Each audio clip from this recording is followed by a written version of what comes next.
Mesdames et messieurs, bonjour à toutes et à tous. Il est 11h05, ça y est, Wolf est arrivé.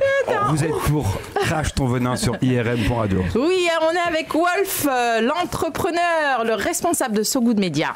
Alors, ça fait quoi d'être dans le Crash ton venin? Est-ce que tu vas pouvoir parler là? Attends. C'est déjà... bonjour à tous déjà, on va commencer. On va commencer par les bonnes choses directes déjà. C'est que tout à l'heure tu me dis, mais dis-moi, tu vas porter ton masque et tout? Ouais, tu fais de la pub là. Non, moi j'ai demandé, moi je t'ai dit quoi en backstage? Je t'ai dit, quand tu mets du Dolce Gabbana ou du Nike, tu restes avec ça dessus. Eh Wolf, voilà, donc, allez. On t'entend pas là. Non mais t'inquiète pas, je vais l'enlever. Je sais que j'ai la voix porte, la voix qui porte et tout. Vas-y, j'enlève ça. Le temps que t'enlèves le masque, nous avons une petite musique. C'est Excuse me for my English, Grinding on my life. Peux-tu nous en dire un peu plus? Bah oui, toi, vas-y. Non. Hey, you have a good accent, you know. Non, mais en fait, c'est un son que j'aime bien, en fait, hein, de Nipsey Hussle. Voilà. Harry Pape, il repose en paix. C'était un artiste vraiment assez engagé, avec de très bonnes paroles, des lyrics et le grinding of my life. Je trouve en fait qu'il y a énormément de personnes en fait qui se retrouvent dedans. Je pense que tu as pu écouter un peu les paroles, tu as saisi un peu. Il y a de la souffrance, il y a du travail. C'est un mec c'est un entrepreneur. Qui on veut, quoi. Voilà, c'est un entrepreneur, c'est un mec vraiment, comme on dit chez nous, qui a la dalle. Il a la dalle et la faim. Et je pense que je suis pas le seul à avoir la dalle ici. Ici, on est sur Crash ton venin. Bam. Tu te considères comme intégré? Oui, intégré, ouais. Complètement. Je suis intégré, oui, j'ai des enfants français, je suis intégré, c'est ça. Voilà, Alors, est-ce que tu pourrais dire que finalement, on peut être issu d'un autre pays et se considérer totalement laïque et intégré en France? En fait, déjà, on peut être dans un pays, déjà, j'y vis. Oui. Je suis en France. Je suis arrivé à l'âge... Tu pourrais avoir un autre état d'esprit, donc je te demande... Non, mais c'est clair, je suis arrivé à l'âge de 11 ans ici. Explique. J'en ai 42 aujourd'hui. Bon, okay. Donc tu penses que c'est la France finalement qui t'a formaté? Je vais pas dire que formater, parce que c'est un mot que j'aime pas, parce que moi on me formate pas en fait. D'accord, voilà. tu fais partie des rebelles, mais on peut considérer que pas mal de gens sont formatés en France. Et en fait, je vais pas dire que les gens sont formatés, je vais dire qu'il y a beaucoup plus de moutons que d'autres choses. Directement moutons. Voilà. D'accord. C'est formaté. C'est formaté. Ouais, mais c'est ça, mais moi je dis c'est formaté, mouton, mais moi j'aime bien le mot mouton. Il y a le loup, la bergerie, les animaux, vous voyez, les moutons quoi. Voilà, moi il y a beaucoup plus de moutons. C'est ça, c'est dommage, mais bon. Donc, tu as grandi ici de 11 ans, tu as eu tes diplômes et tout ce qui s'ensuit, et tu t'es dirigé dans la musique. On va faire court, puisque tu étais déjà venu, on va pas reprendre. Tu t'es dirigé dans la musique, ça a bien marché, boum, ça a éclaté. Oui, en tant qu'indépendant. Oui, mais oui, il faut le préciser, en tant qu'indépendant. Mais ça, c'est fort quand même. Là, j'appuie dessus, c'est fort. Parce qu'il y a beaucoup de gens indépendants qui une pensée pour tous ces gens-là. Ouais, qui galèrent. Surtout en ce moment. Surtout en ce moment avec le Covid et tout ce qui s'ensuit et les pauvres, je veux dire. Même si aujourd'hui il y a Internet, c'est vrai qu'il y a Internet et ça peut rapidement faire un boom en tant qu'indépendant. Non mais déjà les grandes stars c'est moins difficile qu'avant, à mon avis. Déjà les grandes stars morflent, alors les petits indépendants n'en parlons pas. Donc toi tu as eu déjà cette force. On peut dire que c'est une force de caractère. Vous savez, j'ai pas eu vraiment le choix en fait, vous voyez. Quand vous arrivez comme ça, c'est soit vous faites bouffer, soit t'es bouffé. Voilà, soit vous bouffez le monde quoi, vous voyez. Non, parce que ce qui se passe c'est que j'aurais dit, je suis arrivé à 11 ans. Ouais. Je suis arrivé à 11 ans avec mon frère, nous sommes arrivés ici. T'as été à l'école. Oui, j'ai été à l'école. Ici. Vous savez déjà, j'avais pas mes parents. Vous n'avez pas trop le choix. Vous n'avez pas votre père, vous n'avez pas votre mère. C'est autre chose quoi. Vous n'avez pas le choix. Soit vous essayez de vous faire vous-même, soit... Et parlons un peu du quartier dans lequel tu as grandi. Tu disais tout à l'heure le 9-3. Et tu précisais, oui, c'est l'une des préfectures. On peut comprendre l'une des moins agréables de ce que j'ai compris. Donc précise un peu. Dans le quartier, bon, en fait, quand on parle de quartier, c'est que j'ai beaucoup vadrouillé quand même, vous voyez. D'accord.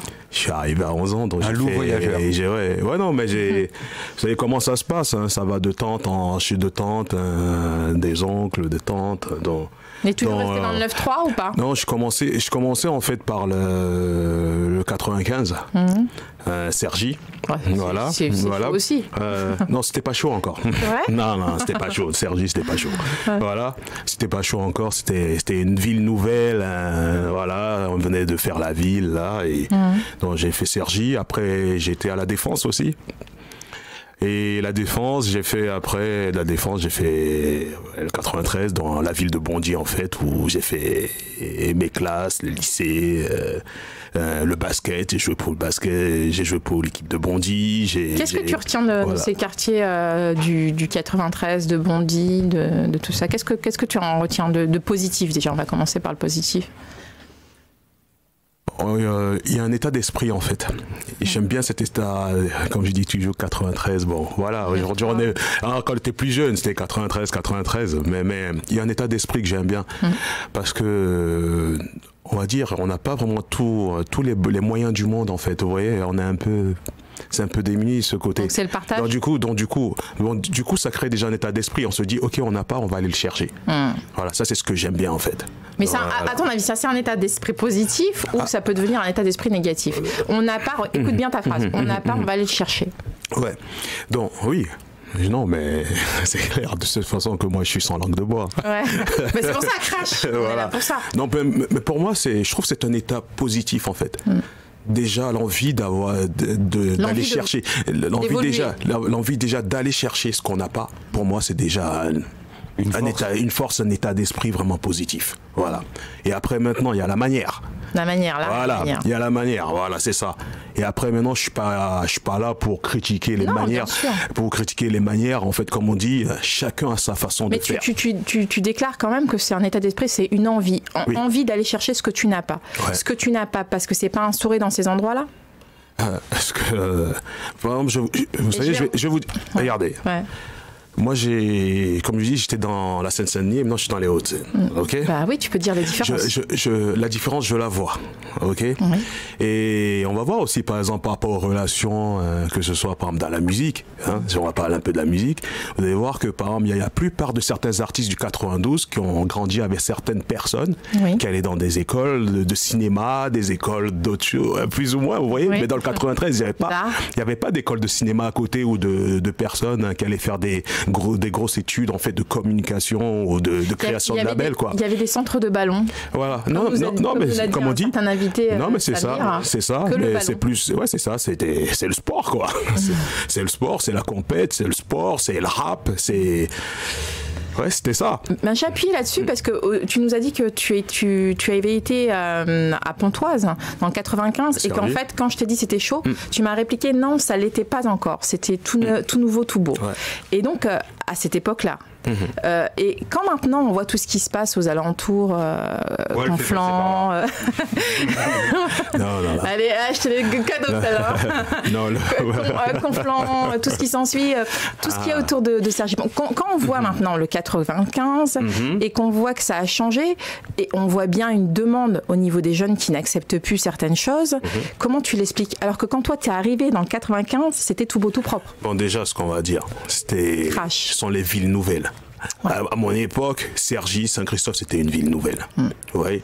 Donc c'était de la poudre aux yeux. On a regroupé les gens au même endroit. Non, voilà. Donc en fait, c'est toujours l'esprit ghettoisé. Et voilà. On dit ok, vous serez plus dans des HLM, on va vous faire construire de belles petites maisons, un peu à l'anglaise et tout. Mais pourtant, c'est quoi qui n'a pas suivi? Parce que finalement, le concept tel qu'il est là, tel que tu le décris, ça aurait pu être largement suffisant. Qu'est-ce qui fait que c'est devenu ghetto, entre autres, certains endroits? Moi, je pense que le mélange. Il faut mélanger, c'est important, il faut mélanger. On ne peut pas mettre que des gens issus du même ethnie, des gens issus d'un même pays, des personnes issues de la même origine que dans un même endroit. Et moi je suis pour la mixité, vous voyez. Je suis pour la mixité et en plus de ça, en plus aussi, je reviens toujours sur l'éducation. Ça, c'est important. Je pense que des fois, on se fait très vite bouffer par le système européen. C'est-à-dire crash. Ah oui, on se fait. C'est quoi pour toi le système européen? Non, mais en fait, il y a des règles. Moi, j'ai je suis venu jeune ici. J'ai gardé l'éducation de mes parents. J'ai encore des souvenirs. Oui. Voilà. Et c'est cette même éducation que j'essaye de retranscrire aussi aux autres. Déjà à mes enfants, déjà. Voilà, qui sait plus ou moins déjà. Qu'est-ce que tu veux dire? Tu veux dire que c'est un état d'esprit en fait que certains jeunes maintenant n'ont plus un bon état d'esprit? Moi, je trouve déjà que les parents n'ont plus le temps pour leurs enfants. D'accord, crash. Voilà. Les parents sont démissionnaires. Ouais, c'est ça. Les parents n'ont plus le temps pour leurs enfants. Parce que vous savez, quand vous prenez du temps pour un enfant, c'est un travail. Oui, à plein temps. Avoir un enfant, c'est pas juste mettre des photos sur Instagram ou Facebook, montrer, voilà. Alors là. Où est-ce que je veux dire? Là, il dit une vérité. Non, c'est pas. Les enfants, c'est pas des goodies. Les enfants, c'est pas des bling bling. Vous voyez ce que je veux dire? C'est un vrai travail en fait. Avoir des enfants, assumer ses enfants, c'est un vrai travail. Vous voyez? Donc du coup, moi, je pense qu'aujourd'hui, on est plus les parents sont démissionnaires en fait. Voilà, ils sont démissionnaires, l'éducation. À cause de quoi? Tu dirais qu'ils sont ancrés dans le système boulot, métro, dodo, qu'ils n'ont plus de temps pour rien, qu'ils sont saturés par les factures, qu'ils n'arrivent plus à suivre, qu'avec tout ce qui se passe aussi en même temps avec le Covid, ça en rajoute de plus. Crash un peu. On va dire, il y a une part de ça. Mais comme je connais certaines copines, elles me disent je préfère ne pas avoir d'enfants dans ce monde. Donc, tu sais qu'il y a plein de femmes dès le départ déjà, elles se disent non, je pourrais pas assumer. Je préfère avoir des gens comme ça. Ouais. Voilà, qui disent non, je peux pas assumer. Non, mais qui te le disent mais oui, mais on le sait. Et après, les raisons sont diverses. Certains font des enfants pour soit pour d'autres raisons. Quoi. On revient sur le 95. Donc d'un bel endroit, c'est devenu finalement ça a rejoint le 93. Tu me disais c'était totalement différent. Ouais, et maintenant, quand tu vois certains patelins plus ou moins éloignés, Conflans, tout ce qui s'ensuit, dans pas mal de cités, on en entend beaucoup parler ces derniers temps, il y a pas mal de débâcles. Bon. Ça rejoint un peu. Oui. Bon, Conflans, à part les actes qui sont passés il y a 4-5 jours, je pense, ou une semaine, je pense que Conflans, ça a toujours été une ville assez tranquille. Voilà. Donc, je connais du monde qui y vit et j'y allais souvent pour faire du basket. Voilà. Donc ça... Là, on va dire, c'est un cas de... Et en plus, là, on parle de Conflans. C'est la ville, il y a des villes à côté. Voilà. Oui, un peu plus loin. Il y a aussi des cités où aussi, il n'y a pas grand-chose. C'est vrai qu'il n'y a pas grand-chose. Vous avez Chanteloup-les-Vignes qui, c'est pas très très loin. Oui. Vous voyez, mais il n'y a pas grand-chose. Là-bas, il n'y a rien. Il y a rien. C'est ce que je te dis, c'est ce que j'essaie de mettre en avant depuis tout à l'heure. Ouais, c'est ça, mais il n'y a rien du tout. Il n'y a pas grand-chose. Et en fait, parce que moi, comment tu me l'as vendu au départ? Je dis vendu. Comment tu me l'as décrit comme un endroit où c'était finalement prévu que ce soit le paradise. Et finalement, il n'y a pas grand-chose dans ces endroits-là. En fait, on oublie que la jeunesse, elle a besoin de se dépenser, elle a besoin, tu l'as dit tout à l'heure, elle a besoin de se défouler, elle a besoin d'aller au théâtre, elle a besoin d'aller dans des écoles de cinéma, de faire plein d'activités diverses, et que pas mal de à part pas mal d'associations, il n'y a pas grand monde qui y pense, en fait. Oui, donc c'est vrai que... Et ces associations non, mais je suis d'accord avec toi. Mais et ces associations, ces quelques associations, commencent à être en danger. Parce que dans la plupart de ces villes, ce sont des gens de confession musulmane qui y vivent, et que pas mal d'associations prennent leurs ressources de certains, on en parlera tout à l'heure, mais ça commence, ça fait déjà 1 an que je le dis, on y vient. Mais après, on va essayer aussi de recadrer les choses. Bon, j'ai parlé de Cergy, d'accord. J'ai parlé de Cergy Saint-Christophe, d'accord. Chanteloup-les-Vignes, ça a toujours été comme ça. Voilà, il n'y a pas de... On n'a jamais vendu... Et pour le même problème. Oui, le même problème. Non, mais ce que je veux dire, on n'a jamais vendu Chanteloup-les-Vignes comme un endroit où, voilà, tout est beau, non. Mais quand je parle de ville nouvelle, je vais parler... Déjà, Cergy Préfecture, déjà, à côté, c'est déjà plus agité que Cergy Saint-Christophe. Exactement. Vous avez vu, il y a Cergy Neuville, il y a vraiment d'autres petites villes à côté. Mais c'est vrai que, après, du coup... Pour le même problème. Oui, mais c'était des belles... Cergy Saint-Christophe, moi j'ai grandi, je suis arrivé là, j'avais, comme je dis, là j'ai fait 11, 12 ans, 13 ans là-bas, c'était... Est-ce que c'est ça? Est-ce que c'est ça? Est-ce que c'est ce même problème qui t'a amené à changer de voie? Dans l'éducation, vouloir retransmettre, changer... Parce qu'avant, tu étais rappeur. Oui. On peut dire qu'en quelque sorte, tu t'es reconverti. J'étais rappeur, mais je n'étais pas que rappeur. Tu délivrais des messages. Alors attends, je vais approfondir ce que je veux dire. C'est-à-dire que tu étais rappeur, dans ton rap, il y avait certains messages. Oui. Tu revendiquais des choses. Oui. comme le rap normalement devrait être. Voilà. Non mais c'est ça comme le rap devrait, c'est ça parce que l'ancien rap, hein, tu vas dire. Non mais après il y a des nouveaux rappeurs qui à leur manière revendiquent, mais le rap c'était ça. Vous savez, le rap, on était des poètes, hein. Voilà. On était des poètes, on était la base, les griots, on racontait des faits, et en plus on avait une belle plume. Une belle écriture. Le rap. Ouais. De l'état d'esprit. Ce que je veux dire, de ton état d'esprit de poète, à un moment donné, c'est quoi qui t'a fait faire cette transition ? Il y a eu quelque chose. Pourquoi tu t'es dirigé vers les médias ? En fait, voilà, déjà, tout homme, mérite d'avoir une évolution déjà. Bien, c'est bien de le dire. Voilà, tout homme avec le grand H, hein, voilà, mérite d'avoir. Moi, je le fais. Lui, c'est avec le petit. Mérite d'avoir une évolution. Voilà. Donc du coup, comme tu disais, oui, j'ai fait des études. Voilà, j'ai fait des études. En même temps, je faisais du rap. Mais très tôt aussi, j'étais déjà dans le côté, on va dire déjà de l'entrepreneuriat, parce qu'à 24 ans, j'avais monté déjà ma première société. Dis-le. Voilà. À 24 ans, j'avais déjà monté une première SARL. Et qu'est-ce qui t'a donné l'envie de monter cette SARL ? C'est cette envie en fait d'aller chercher ce qu'on n'a pas. Voilà. Et ouais. Et c'est surtout le challenge en fait. Je suis vraiment adepte de challenge en fait. J'adore. Voilà, vous voyez. Donc je suis un peu une personne. J'écoute pas ce que les gens vont dire, ce que les gens vont penser. Franchement, j'en ai rien à 3 petits points. Vous voyez. Et je fais ce que j'ai à faire. Tu suis ta route. Voilà, je fais ce que j'ai à faire. Voilà, comme on dit. Non mais c'est ça. Les gens, ce qu'ils pensent de toi. Non mais sérieux. Mais heureusement que je fais pas attention. Je fais ce que j'ai à faire. Aujourd'hui, on parlait des évolutions. Aujourd'hui, je suis mis à faire du coaching sportif. Pour certains, ça va être étonnant. Ils vont dire, mais il fait il est rentré dans la vibe. Moi, en fait, ce que j'aurais juste à dire à ces gens. Alors qu'il a un gros bidon. Non, mais en fait, ce que j'aurais juste. Non, mais qu'est-ce que t'as dit, toi ? Alors qu'il a un gros bidon, il fait du sport. Tu veux qu'on vienne là ? Tu veux venir voir mon bidon ? Tu veux venir voir ? On peut faire une séance tout de suite, là. On va voir. Là, il vient. Non, mais. Tu dirais que tu te diversifies, en fait. Ouais, en fait, je me diversifie. Après, pour revenir à ce que tu disais quand on parlait de création d'entreprise et tout, moi, l'envie, c'était.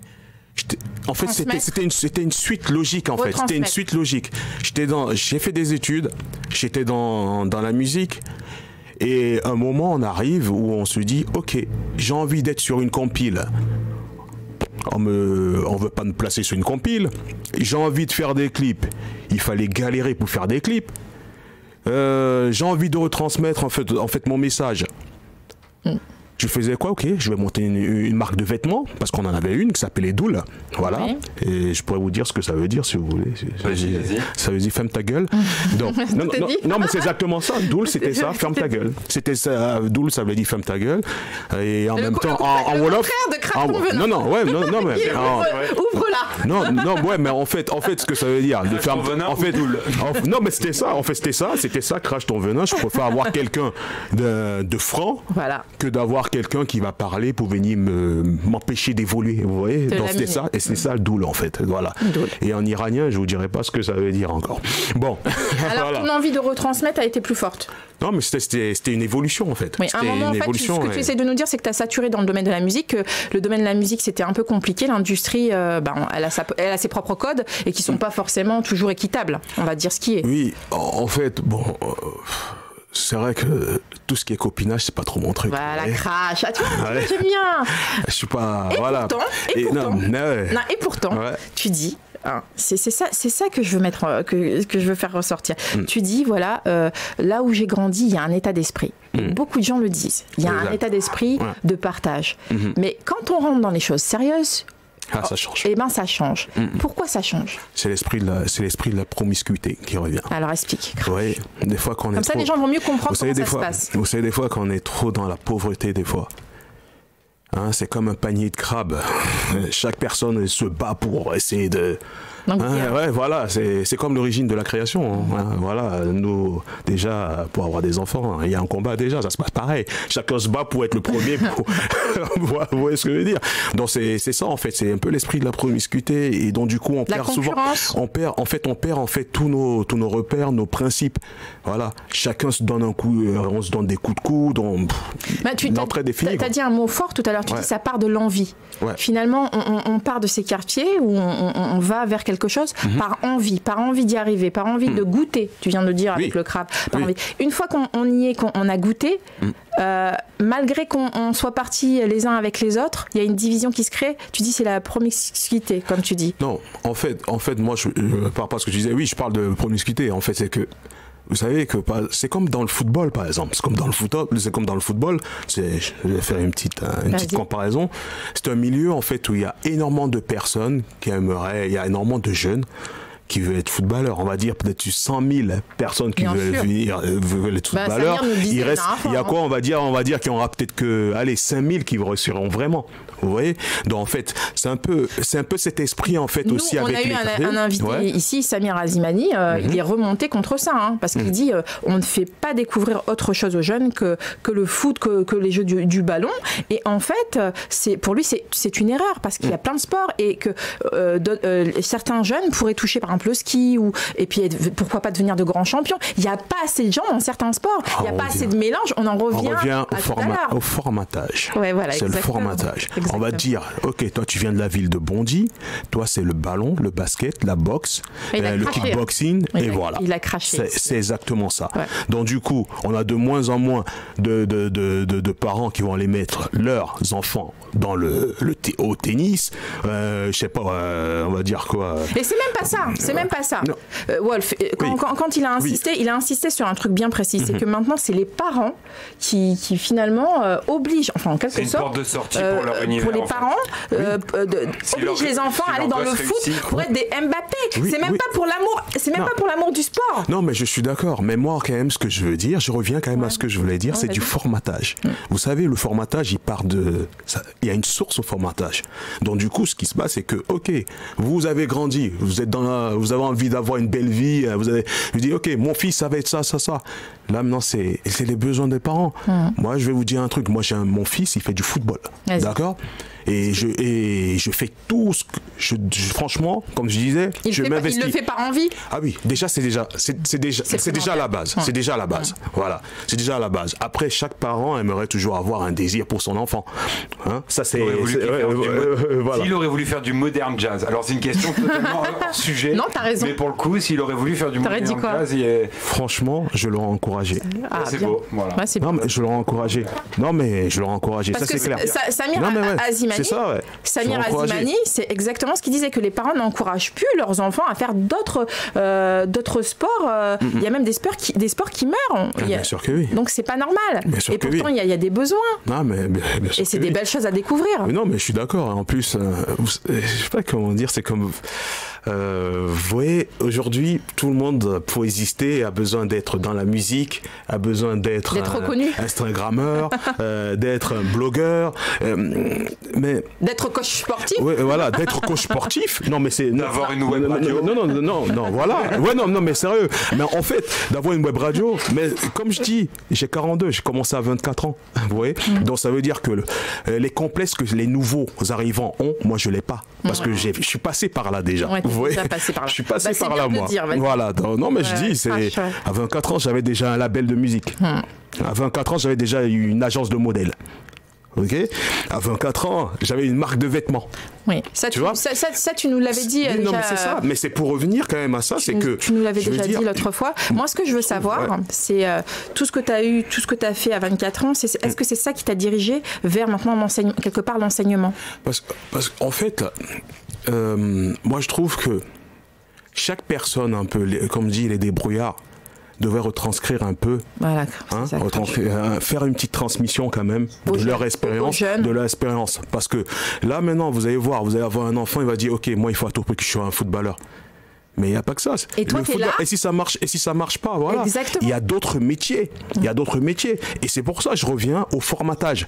Parce que le formatage, c'est ce qu'on nous montre aussi que, ok, si vous voulez réussir, vous souhaitez vous en sortir, passez par ça. Faites le sport, faites la musique. Mais non, il n'y a pas que ça. Tu dirais que pourquoi on voit pas énormément de personnes issues de familles modestes, hein, en tant que directeur de médias, programmateur, réalisateur, vous voyez, mais ça commence à venir. Mais ça vient pourquoi? Parce qu'il y a d'autres personnes les gens montent la voie. Oui. Vous voyez, quand on monte la voie, il n'y a pas de secret.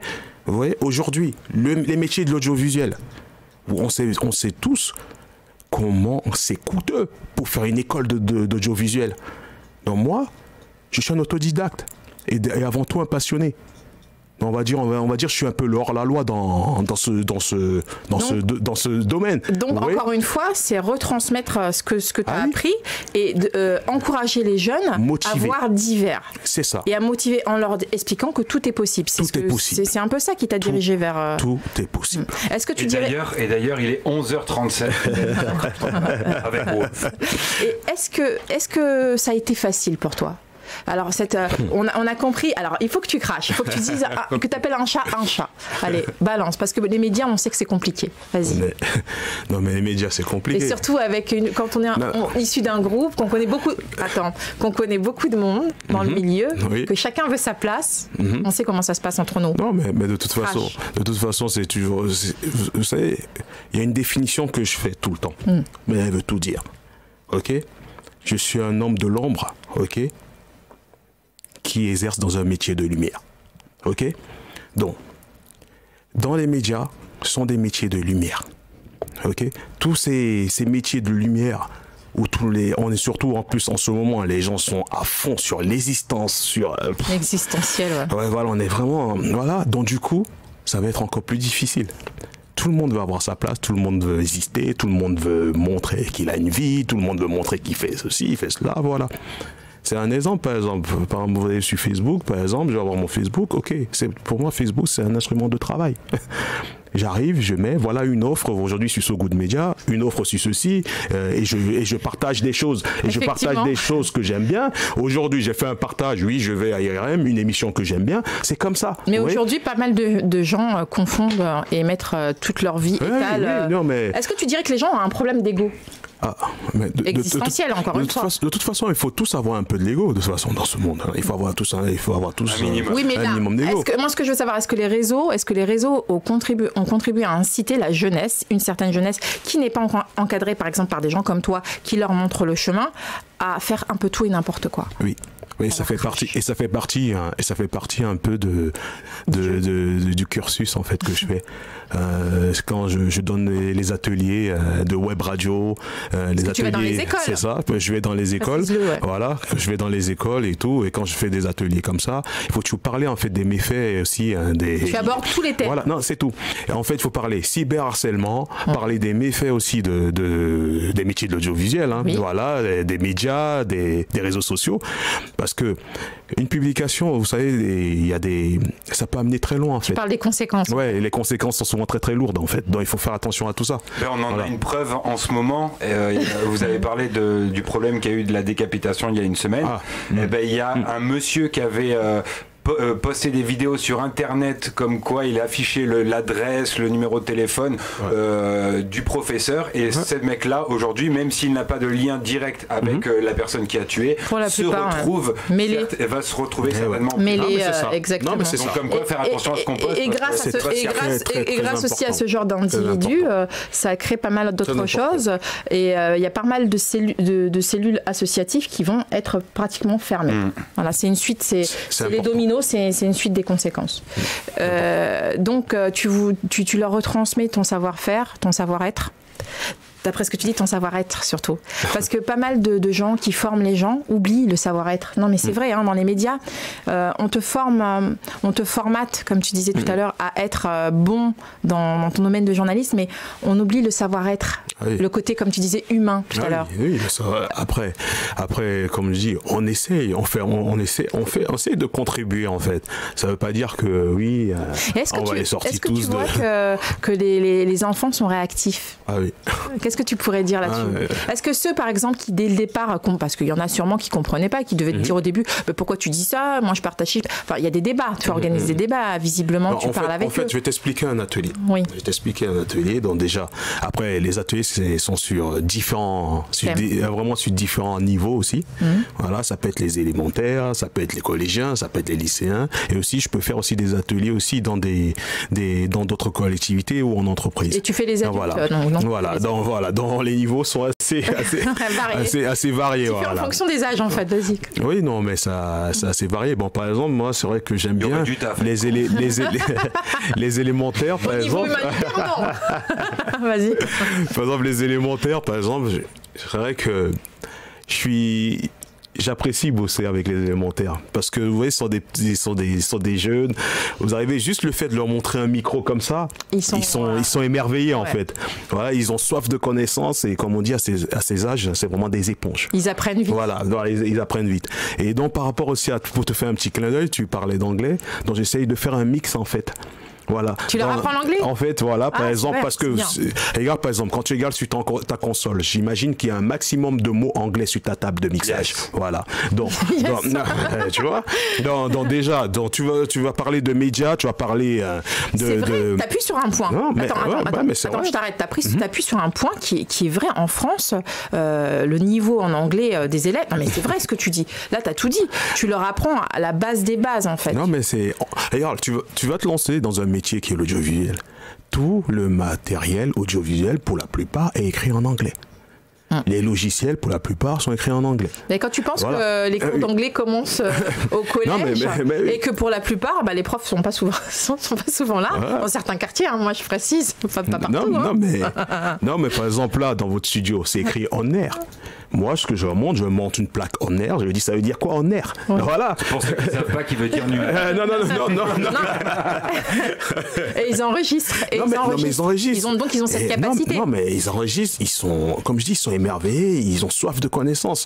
Ils adorent ça. Qu'est-ce que tu en tires de plus avantageux dans ce que tu fais? En fait, bah non. Il y a tout âge. Attention, ta fille. Hein. La Sophia va venir. Attention. Non, en fait, comme je disais tout à l'heure, c'est un peu dans ma nature déjà. Ouais. Hein, ça peut être une qualité aussi comme un défaut. Voilà. Hein, j'aime partager. Voilà, j'aime partager, et que ce soit de tout ce que j'ai fait comme activité, que ce soit dans la musique. Et pourquoi ça pourrait être un défaut? Ça peut être un défaut parce qu'on sait bien souvent, quand on est ouvert avec des gens, on sait où ça mène. Hein, voilà. Donc, pas mal de gens profitent aussi. Non, mais bon, les gens profitent. Voilà. Après, c'est à vous maintenant de savoir comment faire les choses, parce que je dirais pas, j'ai tendu la main à plusieurs personnes, ça je l'ai fait, mais qui te l'ont mal rendu visiblement. Oui, mais bon, après je m'attendais pas, comme on dit, l'homme est un loup pour l'homme, le Léviathan, tu vois. Donc on sait déjà, donc et dans les médias, ça t'est arrivé aussi, ou que dans la musique? Non, mais en fait tous ces métiers, en fait c'est la vie, hein, c'est comme ça. Il faut juste cibler. Voilà, il faut juste cibler et savoir comment faire les choses. Quel conseil tu donneras à un jeune qui se lance dans les médias ou dans les métiers de lumière, comme tu dis, justement, de ne pas trop être généreux? Se protéger déjà. Se protéger. Non, mais se protéger déjà être passionné, déjà pour commencer. Pour toute chose, il faut être passionné. Il faut être passionné par ce que tu fais. Voilà, il faut être passionné, être patient, à l'écoute aussi, à l'écoute. Et maintenant, parce que quand tu es à l'écoute, tu ressens facilement les choses. Donc, se baser à son ressenti. Voilà. Quand t'es pas souvent à l'écoute, ou bien des fois tu fermes un peu trop tes yeux, là, c'est pas très bon, tu vois. Mais quand t'es vraiment à l'écoute, tu sens très vite les choses.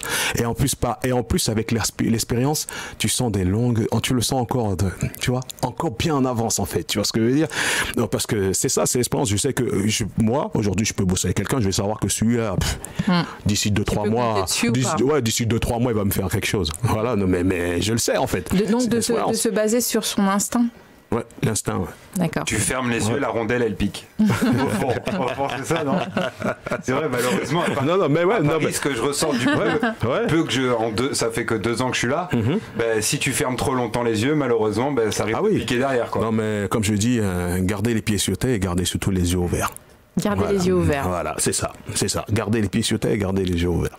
Et qu'est-ce que tu leur dis pour leurs idées, pour leurs concepts, pour tout ce qui se passe? Parce que les médias, entre nous, on va dire les choses.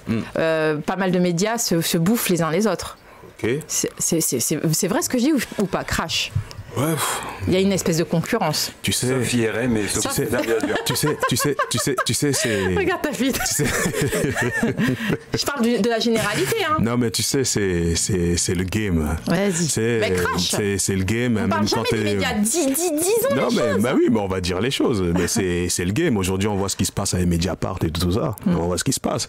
Aujourd'hui, il y a Canal+ qui essaye de voir s'ils peuvent aussi retirer une part, un Bing, voilà. Parce que Mediapart aussi, ils sont arrivés avec la chaîne Téléfoot, ils ont récupéré ce que les autres avaient déjà. Voilà, donc du coup, maintenant, ce qui se passe, c'est que là, ils se disent, ok, vous avez récupéré ce que j'avais, nous, maintenant, vous avez des problèmes, on va profiter aussi de ça pour récupérer ce que nous, on avait avant. Donc ça s'appelle du œil pour œil, dent pour dent. Non, mais c'est le business. C'est le business, mais ça s'appelle du œil pour œil, dent pour dent. Et comme on dit, c'est le game. Est-ce qu'on pourrait dire que les médias, finalement, sont en train de se déshumaniser et que c'est plutôt le sensationnel qui prime sur toute chose? Vous savez, à un moment, quand vous pensez à la rentabilité, vous êtes obligé de vous déshumaniser. Voilà. Vous voyez, ça, c'est comme ça. Donc, alors, tu as appuyé sur un point essentiel. Quand on pense à la rentabilité, on est obligé de se déshumaniser. Oui. Pourquoi? Parce que des fois, je trouve, en fait, comme je dis, il y a les états d'âme, des fois, c'est pas très très bon pour le business. Vous voyez? L'état d'âme, des fois, c'est pas très très bon pour le business. Vous voyez, par exemple, eux, ils veulent faire du chiffre. Oui. Donc du coup, voilà, ils vont dire montrer des gens dans les quartiers, montrer de la violence, montrer ceci. Oui, ça fait vendre. Ouais, monsieur Xavier Denis nous l'a dit. Ils vont faire quoi? Ils vont rester dessus. Ils vont dire ça fait vendre. Voilà. Des jours et des jours. À un moment, c'était tout ce qui était télé-réalité. Voilà. Ils étaient à fond. Après, pour la plupart, on a vu aussi ce que ça a amené un peu. Vous voyez, donc on est d'accord que s'il y a un concept qui marche bien chez un autre, on va se dire on va pas pomper exactement. Là, il peut y avoir des lois, mais on va essayer de trouver quelque chose qui mais c'est ça. Et genre la télé-réalité sortie avec Love Story, les autres sont dit un bon filon. C'est ça. Et c'est pas que dans les médias, c'est partout. Hein. Comme on dit, il y a de la veille concurrentielle. En fait, chacun regarde l'autre. Est-ce que ça t'inquiète ou pas du tout? Non, pas du tout. Est-ce que tu te sens dans ton game, pas du tout. Ça t'inquiète pas? Pas du tout. Tu t'es jamais fait prendre des concepts ou des idées? Oui, mais ça arrive. Ça arrive. Non, mais après, en fait, ça m'affecte pas parce que je trouve que j'ai une longueur d'avance en fait. Et c'est quoi ça peut passer un peu pour le mec un peu, je sais pas, égocentrique ou quoi, ou je sais pas. Non, je trouve que je sais que j'ai une longueur d'avance en fait. J'ai pas de peur en fait avec ça. Quand quelqu'un utilise quelque chose que toi t'as mis ton âme dedans, tu te dis ça te touche pas parce que tu as une longueur d'avance. Mais quelle est cette longueur d'avance? Je me reboote très vite et je repars toujours parce que je réfléchis beaucoup dans la tête. Ça va très vite, j'ai trop d'idées. Tu te dis pas, moi par exemple, si ça m'arrive, tiens. Si, mais de toute façon, ça arrivé il y a pas longtemps. Il y a pas mal de gens, par exemple, dans c'est TPMP. Il y a Gilles Verdez qui a utilisé une phrase que c'est la thématique de Crash ton venin. Dire tout haut ce que tout le monde pense. Nous, on dit tout haut ce que tout le monde pense. Sachant que c'est pas anodin, Gilles Verdez vient aussi dire connaît, Crash ton venin. Et donc, suite à ça, j'ai eu pas mal de réactions sur mes trucs personnels en me disant alors moi, je suis dans la même. Je pense comme toi. C'est pour ça que je parle de ça. Je pense comme toi. Je pense que finalement, moi, ça m'a pas touchée. Et pourquoi? Parce que je suis fière.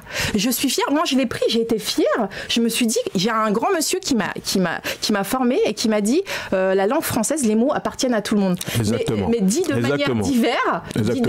Toi, tu vas le dire à ta façon et l'autre personne va le dire à sa façon et ça sera jamais la même. Non, donc, moi, j'en ai été fière et c'est ce que j'ai répondu. C'est pour rebondir sur ce que tu dis. Je me suis dit, savoir que Gilles Verdez a utilisé ma phrase, mais moi, ça m'a fait plaisir au point. Ça veut dire que les gens de banlieue ont un cerveau. Non, mais ça, c'est même pas à savoir. On le sait tous qu'on a tous des cerveaux. Des fois, il y en a qui doutent. Hein, tu sais, mais oui, laissons-les douter, eux, mais nous, on sait qu'on a tous des cerveaux. Merde, je suis démasqué. On sait tous qu'on a des cerveaux. Non, mais comme je dis, des fois, les personnes vont vouloir adapter ton concept. Et ça sera pas la même chose. Ça sera pas la même chose. Ouais. Ça sera pas la même chose. Et après, on a fait tellement de choses déjà dans la vie. On est encore amené à faire tellement d'autres choses. Il pompe, c'est pas grave, tu fais autre chose. Sans cesse se renouveler. C'est vrai, il y a un grand monsieur qui me disait, on est toujours en train de se renouveler de toute façon. Je parlais d'évolution. Voilà, j'évolue. Pendant que tout le monde va aller se battre à créer sa radio, moi je suis sur un autre secteur d'activité maintenant. Exactement, l'éducation. Et voilà, mais c'est tout. Alors, après, ils viendront tous aussi là, et voilà, c'est tout. J'ai une question par rapport à ça. Est-ce que tu as reçu un financement, des aides? Comment ça se passe quand tu vas dans l'éducation, par exemple? So Good Media n'est pas une association subventionnée pour l'instant. Ouais. Voilà. Parce que c'est vrai qu'on est... Pourquoi? C'est vrai déjà que par la base, ce sont des investissements qui ont été mis. Voilà, ce sont des investissements qui ont été mis. Mais on sait bien, en tant qu'association... oui, il faudrait, par rapport surtout à tout ce qu'on est en train de faire, d'établir, de tout ce qu'on est en train de mettre en place, c'est vrai que des aides, on ne dirait pas non à des aides. Donc du coup, on a fait des demandes qui n'ont jamais été acceptées. Voilà. Comme j'ai dit... Attends, pourquoi elles n'ont pas été acceptées? Parce que là, tu vas vite. Pourquoi elles n'ont pas été acceptées, ces demandes? Vous avez mal rempli, enfin, il y a l'administratif. Non, mais c'est possible. Hein, je sais pas. Non, mais moi je te réponds aussi. Je dis c'est possible qu'on ait mal rempli les dossiers, qu'on n'avait pas exactement... ça les intéressait peut-être pas. D'accord. Mais peut-être qu'aujourd'hui ça les intéresserait un peu plus. Alors moi je comprends pas. Comment? Alors là, franchement... Tout le monde n'est pas subventionné, tu sais. C'est un vrai business, c'est un truc qui a quelque chose derrière aussi. Qui est en rapport. Voilà. Tu vois, c'est quelque chose. Laisse-moi y venir. Tout le monde n'est pas subventionné quand même. Il faut que les gens comprennent comment quelque chose qui peut éveiller les consciences, les enfants en bas âge, les structurer, leur apprendre à avoir confiance en eux, leur apprendre finalement un peu le côté humanitaire. Ça se fait passer un peu du civisme aussi. Ça rejoint le civisme. C'est du civisme. On en a besoin en France, du civisme. En même temps, dans tout ce qui se passe, la modernité, les réseaux, quelqu'un qui arrive à faire travailler les jeunes sur les réseaux, leur dire ça c'est bon, tu peux le faire, ça c'est pas bon, tu peux pas le faire. Comment retransmettre, comment savoir dire des choses vraies sans que ça soit dangereuse pour autrui ou malvenu. Et comment ces personnes-là ne pourraient pas être subventionnées par l'État en cette période où alors on sait que les jeunes sont à feu et à sang et que c'est le moment de leur donner de l'instruction. Parce que ce qui s'est passé... ça nous arrange que ça pète, alors si tu commences à leur montrer des trucs, ça ira pas dans notre sens. Non, vas-y, je te laisse terminer. Tu vois, par rapport à ce que tu dis, après moi je suis quelqu'un de patient en fait. Voilà. Le fait de ne pas avoir de subvention ne nous a pas empêché d'avancer. Ça t'a pas pénalisé. Ça nous a pas empêché d'avancer. Ça aurait pu. Non, ça aurait pu. Mais ça nous a pas empêché d'avancer en fait. Donc du coup, on va renouveler des subventions, on va renouveler des demandes d'aide. Et après. Est-ce que tu penses qu'elles seront abouties cette fois? Oh, pourquoi pas? Oui, tu crois? Pourquoi pas? On va pas faire ça à Bobigny. Non, pas à Bobigny. On est dans le 14e maintenant. Et c'est pour ça. Alors, d'où la suite. Est-ce que c'est pour ça que tu as changé de lieu? Est-ce que c'est pour ça que maintenant tu es dans le 14e? Non, c'est pas pour ça. Ça aurait pu. Ouais, non, c'est pas pour ça. En fait, déjà, si tu remarques bien, on a toujours eu de très grands locaux. Donc on a allé prendre quelque chose un peu plus petit. Oui. Mais tu paries, c'est efficace, c'est important. C'est important, même par rapport aux invités que nous recevons. Bon, en fait, aujourd'hui, c'est un peu compliqué. Mais on a trouvé d'autres systèmes, en fait, qu'on a bien assuré pendant le confinement. Les réseaux. Ah oui, on a continué quand même à exister. Hein. Comme je dis, on s'arrête pas, en fait. Une crise ne nous arrêtera pas. Voilà, la seule personne qui peut nous arrêter, c'est le Tout-Puissant. Vous voyez ? Et est-ce que la crise, même, elle vous a pas, renforcé certains médias ? Bon, il y a eu de tout. Hein. Il y a eu des gens aussi sur les réseaux, attention. Mais ça a renforcé quand même le côté média. C'est là où on voit que même c'est l'une des plus grandes puissances. Non, mais moi je dis toujours les médias, c'est le 7e pouvoir. Voilà, c'est ce que on te crée, hein, on te fait grandir, on peut te détruire. C'est ça, c'est le 7e pouvoir. Voilà, donc du coup, là aujourd'hui avec le confinement, les personnes, par exemple, nous avons quoi? Nous avons un média associatif, alternatif, c'est sur les réseaux sociaux. Donc du coup, les gens, ils avaient plus de temps de suivre vos émissions. Bien sûr. Parce que des web radios, on en a de partout maintenant. Ça n'a rien à voir par rapport à 7 ou 8 ans, mais quand on a commencé. Donc voilà, mais en même temps, voilà. Tu peux pas sortir. Ah oui. Non, voilà. donc du coup, les gens, ils étaient à fond et franchement, on n'a jamais autant. Ce qu'il faut préciser aussi, c'est que ils étaient à fond. Pourquoi? Parce qu'ils en ont marre aussi de tout ce qu'ils voient à la télé. Oui, on peut dire ça, mais ils avaient aussi plus de temps aussi, on va dire. Voilà, voilà. Il y avait plus de temps. Par exemple, là, je vois, pendant la période de confinement, on a fait près de 250 émissions. Ça, c'est le nombre d'émissions qu'on pouvait faire, on va dire. À l'année? Ouais, même pas à l'année. Oui, un an, on va dire 1 an et demi, une saison et demie de So Good Media. Au moins, t'es franc. Voilà. Une saison et demie de So Good Media. Mais on a fait près de 250 émissions pendant la période du confinement. Donc du coup, recharbonner bien. Donc tu dirais que le confinement t'arrange. Le malheur des uns fait le bonheur des autres. C'est pas ce que je suis en train de dire. Vous voyez, c'est quand vous êtes dans les affaires, il faut savoir rebondir. Pendant que les autres sont en train de crier, pleurer, c'est tombé sur nos têtes. Toi, tu cherches à avancer. Tu dis non, voilà, ok, c'est comme ça. On s'adapte. Et à ce moment-là, c'est marche ou crève indirectement. Tu avances c'est ou ça. tu te lamentes. Donc voilà, c'est ça. Donc, on n'a pas le choix. Donc on continue. Voilà, c'est comme là, la saison, on a lancé notre saison le 8 octobre. Et donc du coup, on a dû réinvestir dans des panneaux. Et est-ce que tu dirais que tu dis que tu vas redemander, on s'adapte quoi. Tu vas redemander des subventions, mais toi ton désir, ça serait de redemander des subventions ou pouvoir t'auto-financer? Si tu avais le choix, Crash, tu préférais t'auto-financer? J'ai posé la même question à Sarah Frick la dernière fois. Oui. C'est une raison précise que je te pose cette question. Est-ce que tu préférais t'auto-financer ou est-ce que tu préférais renouveler? En fait, vous savez, les subventions ne font pas tout. Il y a des subventions de fonctionnement. Une subvention, ça peut être une subvention, on vous donne 500 € par mois. Ça peut vous permettre de payer votre local. Facture, ouais. Voilà, mais ça suffit pas pour faire tourner un média. Bien sûr. Il y a du matériel, il y a du monde, il y a beaucoup de choses. C'est pour ça que pour moi, en fait, ok, si on nous donne des subventions, ok, c'est quelque chose, c'est très bien. C'est très bien, mais ça va faire 8 ans qu'on fonctionne comme ça, sans subvention. Alors, s'il y en a, nickel. Tant mieux. S'il n'y en a pas... S'il n'y en a pas, tant pis. On va continuer. Tu rejoins un peu, justement, Sarah Frick qui disait la même chose, qui disait non, elle, c'est de manière volontaire. Elle ne veut pas dépendre d'être dans certaines conditions et ne pas avoir le choix. En fait, elle veut rester libre de ses actes. Et tu sais pourquoi? Vas-y, alors Crash, je t'ai posé la question, je veux que tu vas-y. Non, mais tu sais pourquoi? Parce que, déjà, oui, Sarah, que j'admire son combat, on a eu le plaisir de la recevoir aussi, chez So Good. Et en fait... Des fois, quand on est amené à avoir des subventions, on devient dépendant. Voilà. Après, il y a des degrés de subvention. Si une subvention, si une structure, on va mettre plus de 60%, voire plus de 50%, vous donne plus de 50% de ce dont vous avez besoin, c'est souvent un peu... c'est ça ma question. Un peu dérangeant. Vous savez, il y a énormément de radios qui existaient, elles ont dû fermer parce qu'on a changé de maire. Parce que c'était comme ça. Parce que le nouveau maire a dit non, je ne veux pas subventionner ce média, donc voilà. Vous voyez? Donc en fait, on va dire, ça peut aider pendant un moment, mais des fois aussi... Mais ça peut être dangereux. Ça peut être dangereux. Ça te rend dépendant. Voilà. Vous êtes dépendant. Tandis que nous sommes des médias indépendants. On n'a pas besoin de ça. Donc, tu n'as pas répondu à ma question. Oui. Est-ce que si tu avais le choix,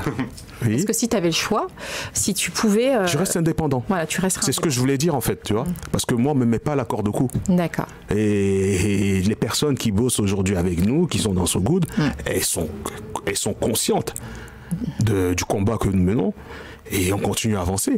Et en plus, je suis très content parce que par rapport au travail qu'on fait, quand même depuis ces années, on permet aussi... Ça fait combien de temps? Là, ça va faire la 8e saison. Voilà, faut le dire. So Good Media, ça va faire la 8e saison. Et par rapport à ça, je suis content de voir qu'il y a quand même des journalistes qui sont passés par So Good Media, voire des journalistes qui y sont toujours et qui ont des accès dans d'autres médias. Comme quoi, les grands nous regardent. Voilà. Et comme quoi, en fait, finalement, d'une certaine façon, tu prends un peu tout le monde et l'union fait la force, puisque un tel va te permettre d'intégrer une autre structure et un tel, finalement, c'est une affiliation quelque part. En fait, je vais t'expliquer déjà. Vas-y, avance-toi d'une. L'union. Ouais. L'union, ok, oui, c'est bien. L'union, oui, on parle d'union, d'unité, mais vas-y. Tous les classiques, tout ce qu'il faut. Okay. Non, mais ce que je veux dire, avant de penser à l'union déjà, je pense déjà je regarde déjà la personne que j'ai en face de moi, ok, avant de parler d'unité. Donc ça veut dire, c'est pour ça que tu vois des visages différents.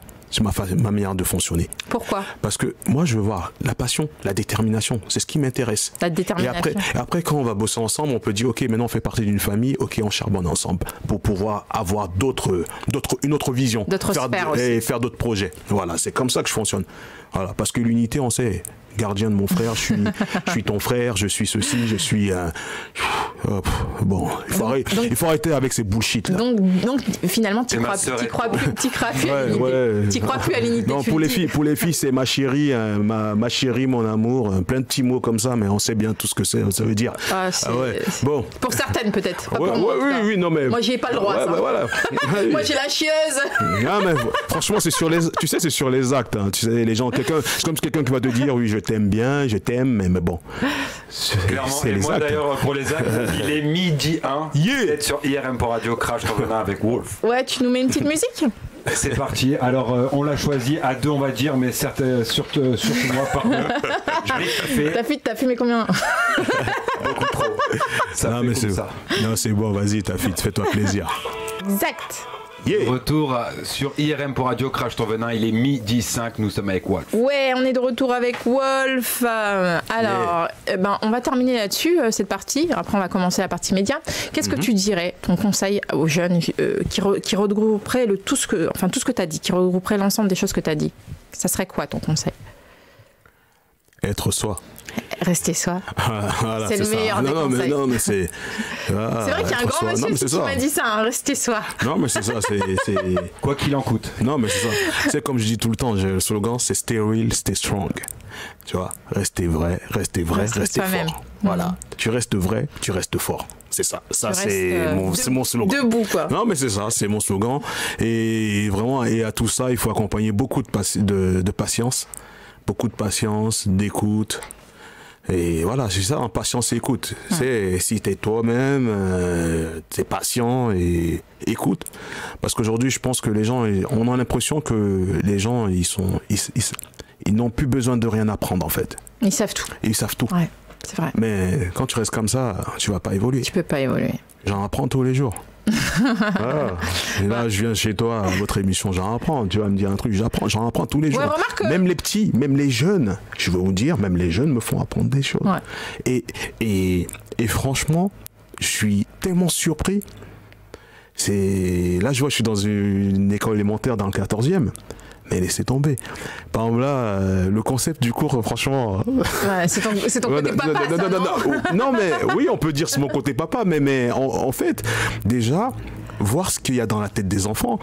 Par exemple, parce que comment ça se passe en fait ? On commence tout simplement déjà par une création de nom de radio. Et je fais mon tour de classe. Ils donnent tous le nom de radio. Donc, j'ai entendu Hitachi Radio pour les mangas, voilà. Mais il y a vraiment de tout. Donc, chacun donne son nom et après, on vote le nom de la radio. Je me disais que ce goût de média, il y avait il a piqué à quelqu'un. Et après, on fait du vote parce que... Non, mais c'est ça. Et on fait du vote. En fait, il y a plusieurs propositions et on vote. Et on vote pour choisir, ok, c'est un peu d'accord. Comme les délégués. Non, mais c'est ça. Donc, du coup, après, maintenant, quand il y a un nom qui a plus bien sûr, plus de voix, voilà, c'est ce nom qu'on prend pour la classe, quoi. Ouais, tu disais, Crash ton venin, on t'a appris plein de choses et tout. On est dans le partage, dans Crash ton venin. Oui, non, mais tu remarqueras que tu nous as jamais invités. Il fallait que je te la place, hein. Non, mais... Mais j'ai pas. Média. Il attendait de venir pour le faire. Non, mais tu sais, non, c'est pas au Covid.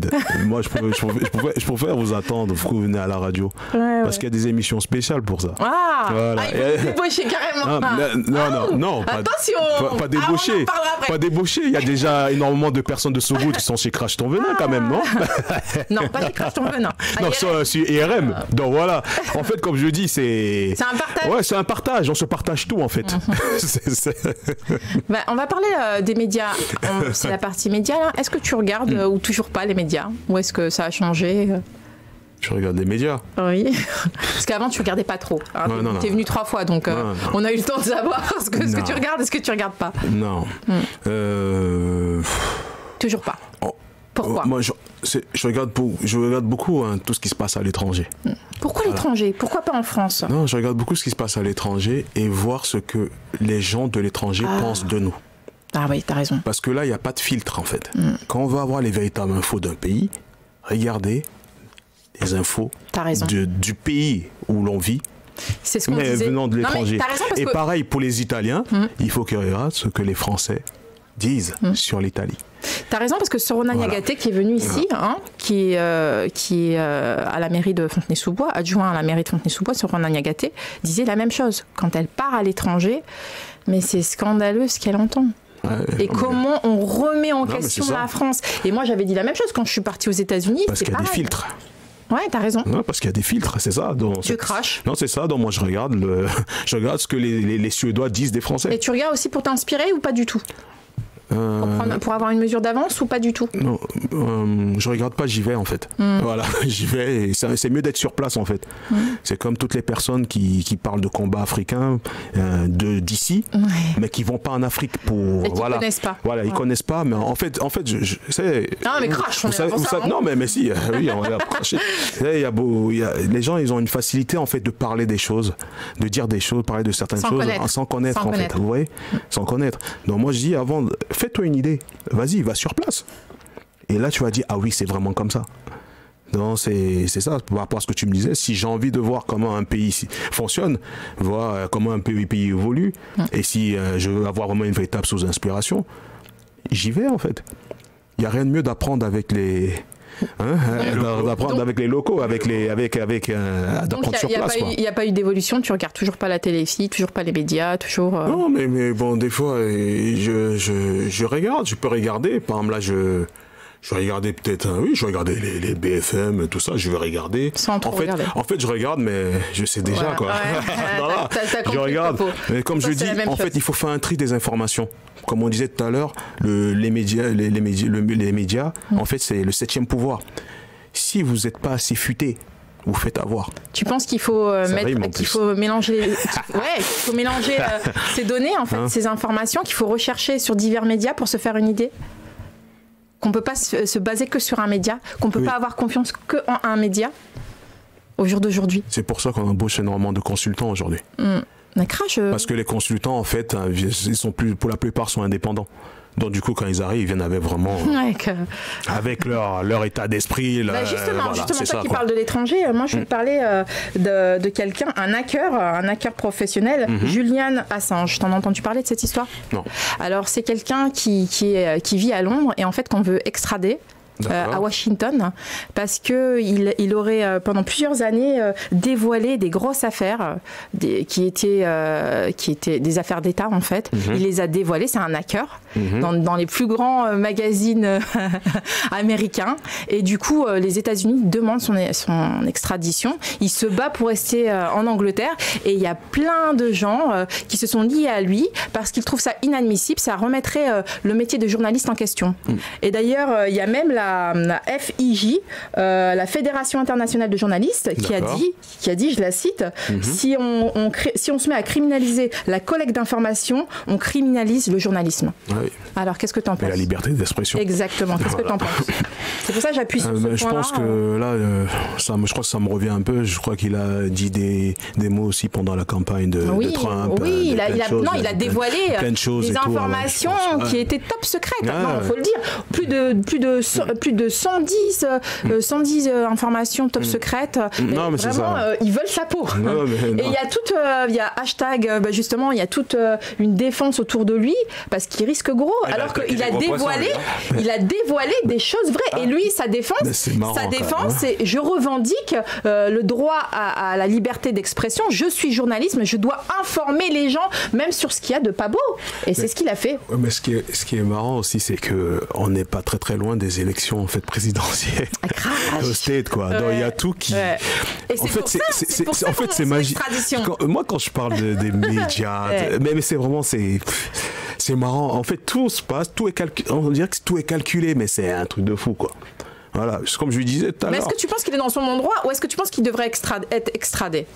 Toi, tu rejoins le... Attends, il fait son travail d'investigation. C'est un journaliste, c'est un hacker. C'est remettre à la liberté d'expression. Ouais, c'est ça. Moi, ce que j'ai dit tout à l'heure, c'est la liberté d'expression. C'est pareil. Voilà. J'avais dit, je ne sais plus à quel invité, il y a un projet de loi en France qui vise à faire aux journalistes 3 à 5 jours de formation suite à tous les événements qu'il y a eu, les photos qui ont été prises, les vidéos, les policiers qui ont été mis en pâture.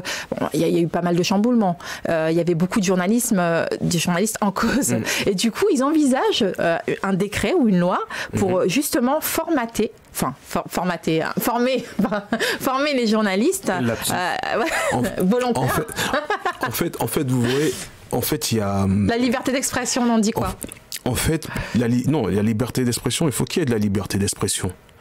Tu penses que le journalisme doit être formaté ? Non, formaté, non. Voilà. Mais qu'il soit un peu plus éducatif, institutionnel. Je pense qu'on peut gérer. Tu veux qu'il soit cadré ? Voilà. Moi, je pense que il y a quand même des choses. Des dérives. Je parle pas de contrôle en fait, mais ça doit être propre quand même aux médias quand même. D'accord. Vous savez, il y a une jeunesse quand même. Voilà. Moi, je pense qu'il faut faire attention. C'est vrai qu'aujourd'hui, avec les réseaux sociaux, on balance tout. Oui. Je peux être en train de scroller sur mon téléphone et tout. Il y a mon fils qui est derrière. Je vais être surpris d'avoir un truc que j'ai vraiment pas envie que mon fils tombe dessus. Ouais. Ouais. Donc, je pense que il faut faire quand même un choix un peu de... On sait ce qui se passe, ok ? On sait ce qui se passe, mais c'est pas marrant de voir par exemple des images de tête, des gens tranchés, je sais pas, des... c'est ce que je disais. Il faut doser un peu. Oui, il faut doser. Parce qu'il y a des enfants quand même. Il y a des enfants, parce qu'après on est surpris, on s'étonne qu'un enfant de 11 ans, de 12 ans, il a des pulsions criminelles, parce que c'est ce qu'on montre en fait. C'est ce qui se passe en fait. Moi je pense qu'il faut un peu alléger. C'est un ensemble, c'est pas que ça. Non, c'est pas que ça. C'est aussi les jeux vidéo, c'est aussi pas mal de choses. Mais moi, autour, je pense qu'il faut faire un peu attention à tout ça. Je pense qu'il faut faire vraiment attention parce que, vous savez, les enfants, ils vont grandir dans un monde on va dire par un monde de criminalité, où on va montrer des images obscènes. Ils grandissent avec ça. Bien sûr. Qu'est-ce qu'on veut ? Qu'est-ce qu'on leur montre ? Qu'est-ce qu'ils deviendront dans... Je sais pas, dans 3, 4, 5 ans plus tard, parce qu'ils ont grandi avec ça. Exactement. On grandit avec le mode de vie, en fait. Déjà que les adultes qui nous gèrent aujourd'hui sont traumatisés. Les enfants qui arrivent. Voilà. Alors, moi, je vais parler d'autre chose aussi. Il y a eu une rébellion samedi 17 octobre à 21h. Tu sais que c'était le couvre-feu. Oui. Il y a une centaine de personnes qui ont manifesté à Châtelet. Encore pour la liberté de sortir, d'expression, d'être dehors, de pas être muselé en fait. T'en penses quoi ? Crash. C'est bien beau c'est bien beau de se révolter, c'est bien beau. De sortir dans la rue. De sortir dans la rue. Non, mais j'approuve, c'est très très bien. Moi, je vais dire, et parmi ces personnes-là, c'était juste pour le couvre-feu, il y avait surtout des entrepreneurs ou des patrons de bars, de discothèques. Est-ce que c'est ce qu'il y avait à l'intérieur ? Moi, c'est ce qui m'intéresse de savoir qui avait les personnes présentes. Parce que vous savez, parce que ce qui se passe, c'est que aujourd'hui, énormément d'entrepreneurs, énormément de commerçants vivent une situation très compliquée. Sans oublier tous les personnes de l'événementiel. Ouais, c'est un prix que nous disait c'est très très compliqué. En parlant de ça, c'est aussi un secteur où j'exerce aussi parce qu'on fait des événements et là vraiment c'est la catastrophe. C'est mort. Donc du coup, moi je veux savoir, c'est juste des personnes qui sont allées crier couvre-feu, on peut pas sortir à 22h, 23h. Moi j'ai plus de Là, t'as plus d'empathie pour ceux qui sont franchement, pour les gens qui sont touchés, pour les personnes, parce que c'est bien beau. Par les artistes, par les restaurateurs, par les... C'est ça, en fait, c'est ça. C'est ça, parce qu'aujourd'hui, c'est facile de... Tout le monde, on se rebelle pour n'importe quoi, pour n'importe quoi, parce que je peux pas aller boire ma bière à 22h ou à 23h, ok. Moi, j'aimerais plutôt voir des patrons de discothèques, des patrons des entrepreneurs, des artistes, aller vraiment crier leur rage, en fait. C'est vrai qu'on oublie, mais les discothèques que tu as mentionnées, eux, depuis le début, ils ne travaillent plus. C'est vraiment le corps de métier qui est... c'est fou, quoi. C'est fou, parce que là, on nous parle de quoi, juste... Et même là, l'un des plus grands restaurants d'Île-de-France a fait que 50 couverts, c'était samedi ce week-end. 50 couverts. Franchement, c'est chaud. Moi, je vois, quand je remonte, par exemple, vers la porte de Versailles et tout, je vois, il n'y a que des restos. Tu vois, les patrons, les gérants, ils sont tous dehors à guetter le premier client. Ouais, mais c'est chaud, ça. Ça va plus être en non, mais c'est ça, c'est chaud. Alors moi j'ai envie de poser une autre question. Est-ce qu'à ton avis il y a un reconfinement fin octobre? Tu dis oui ou tu dis non? Parce que c'est vrai, j'ai entendu aussi. Voilà, c'est pour ça que je te pose la question. Oui, reconfinement. Alors tu dis oui, tu dis non. Est-ce que Attends. Il y a une date qui est tombée le 26. En fait, ça a fuité. Ça fait écho. Il y a une date qui a fuité apparemment. Fin octobre, on est reconfiné. Mais finalement, on n'aura même pas terminé les 6 semaines en fait de couvre-feu. Tu me dis quoi? Tu me dis oui, tu me dis non? C'était la vaseline pour le reste. Non mais on sait bien de toute façon. Il y a décembre bientôt. Ils vont reconfiner. Là, ils vont reconfiner, on va dire en début novembre, pour que tout le monde soit libre en décembre pour pouvoir aller acheter des cadeaux et voilà. Donc, ça, je pense que voilà, en décembre. Donc, je pense que c'est business en fait. Toi, tu penses que c'est vu par rapport à l'économie? Non, je dis pas ça. Je pense qu'il y a vraiment... Bon, on ne sait pas comment ça a été créé, mais je pense qu'il y a quand même... Il y a vraiment une épidémie quand même. Il y a vraiment une épidémie. Tu penses que cette épidémie, elle est à prendre au sérieux et c'est pour ça que tu disais tout à l'heure... Oui, je pense tout à l'heure, moi je comprends si c'est les gens qui vont manifester pour leur beurre, pour se nourrir, qui disent voilà, le couvre-feu, ça ne nous arrange pas parce que c'est vrai que c'est pas le Covid, il ne va pas se coucher à 22h. On est d'accord, à 21h. Donc tu comprends ce genre de manifestation. Après, par contre, si c'est la fanfare ou pour... manifester pour manifester, tu vois pas le but en fait. Non, mais c'est ça. Moi, je trouve que quand on manifeste pour une vraie cause, quoi. Voilà. Aujourd'hui, vous savez, il y a au Canada, à Montréal, ils sont confinés jusqu'à la fin du mois à la fin octobre. Là, ils sont confinés. Ils ont eu 1 mois de confinement. Et comment tu sais que certains pays arrivent mieux à gérer cette crise en fait? C'est la mentalité. Voilà, mais crash, dis-moi. Qu'est-ce qu'elle a la mentalité? Alors, vous me dites tout, c'est la mentalité. Ils sont encore plus moutons. Non, je dirais pas ça. Je dirais pas spécialement qu'ils sont plus moutons.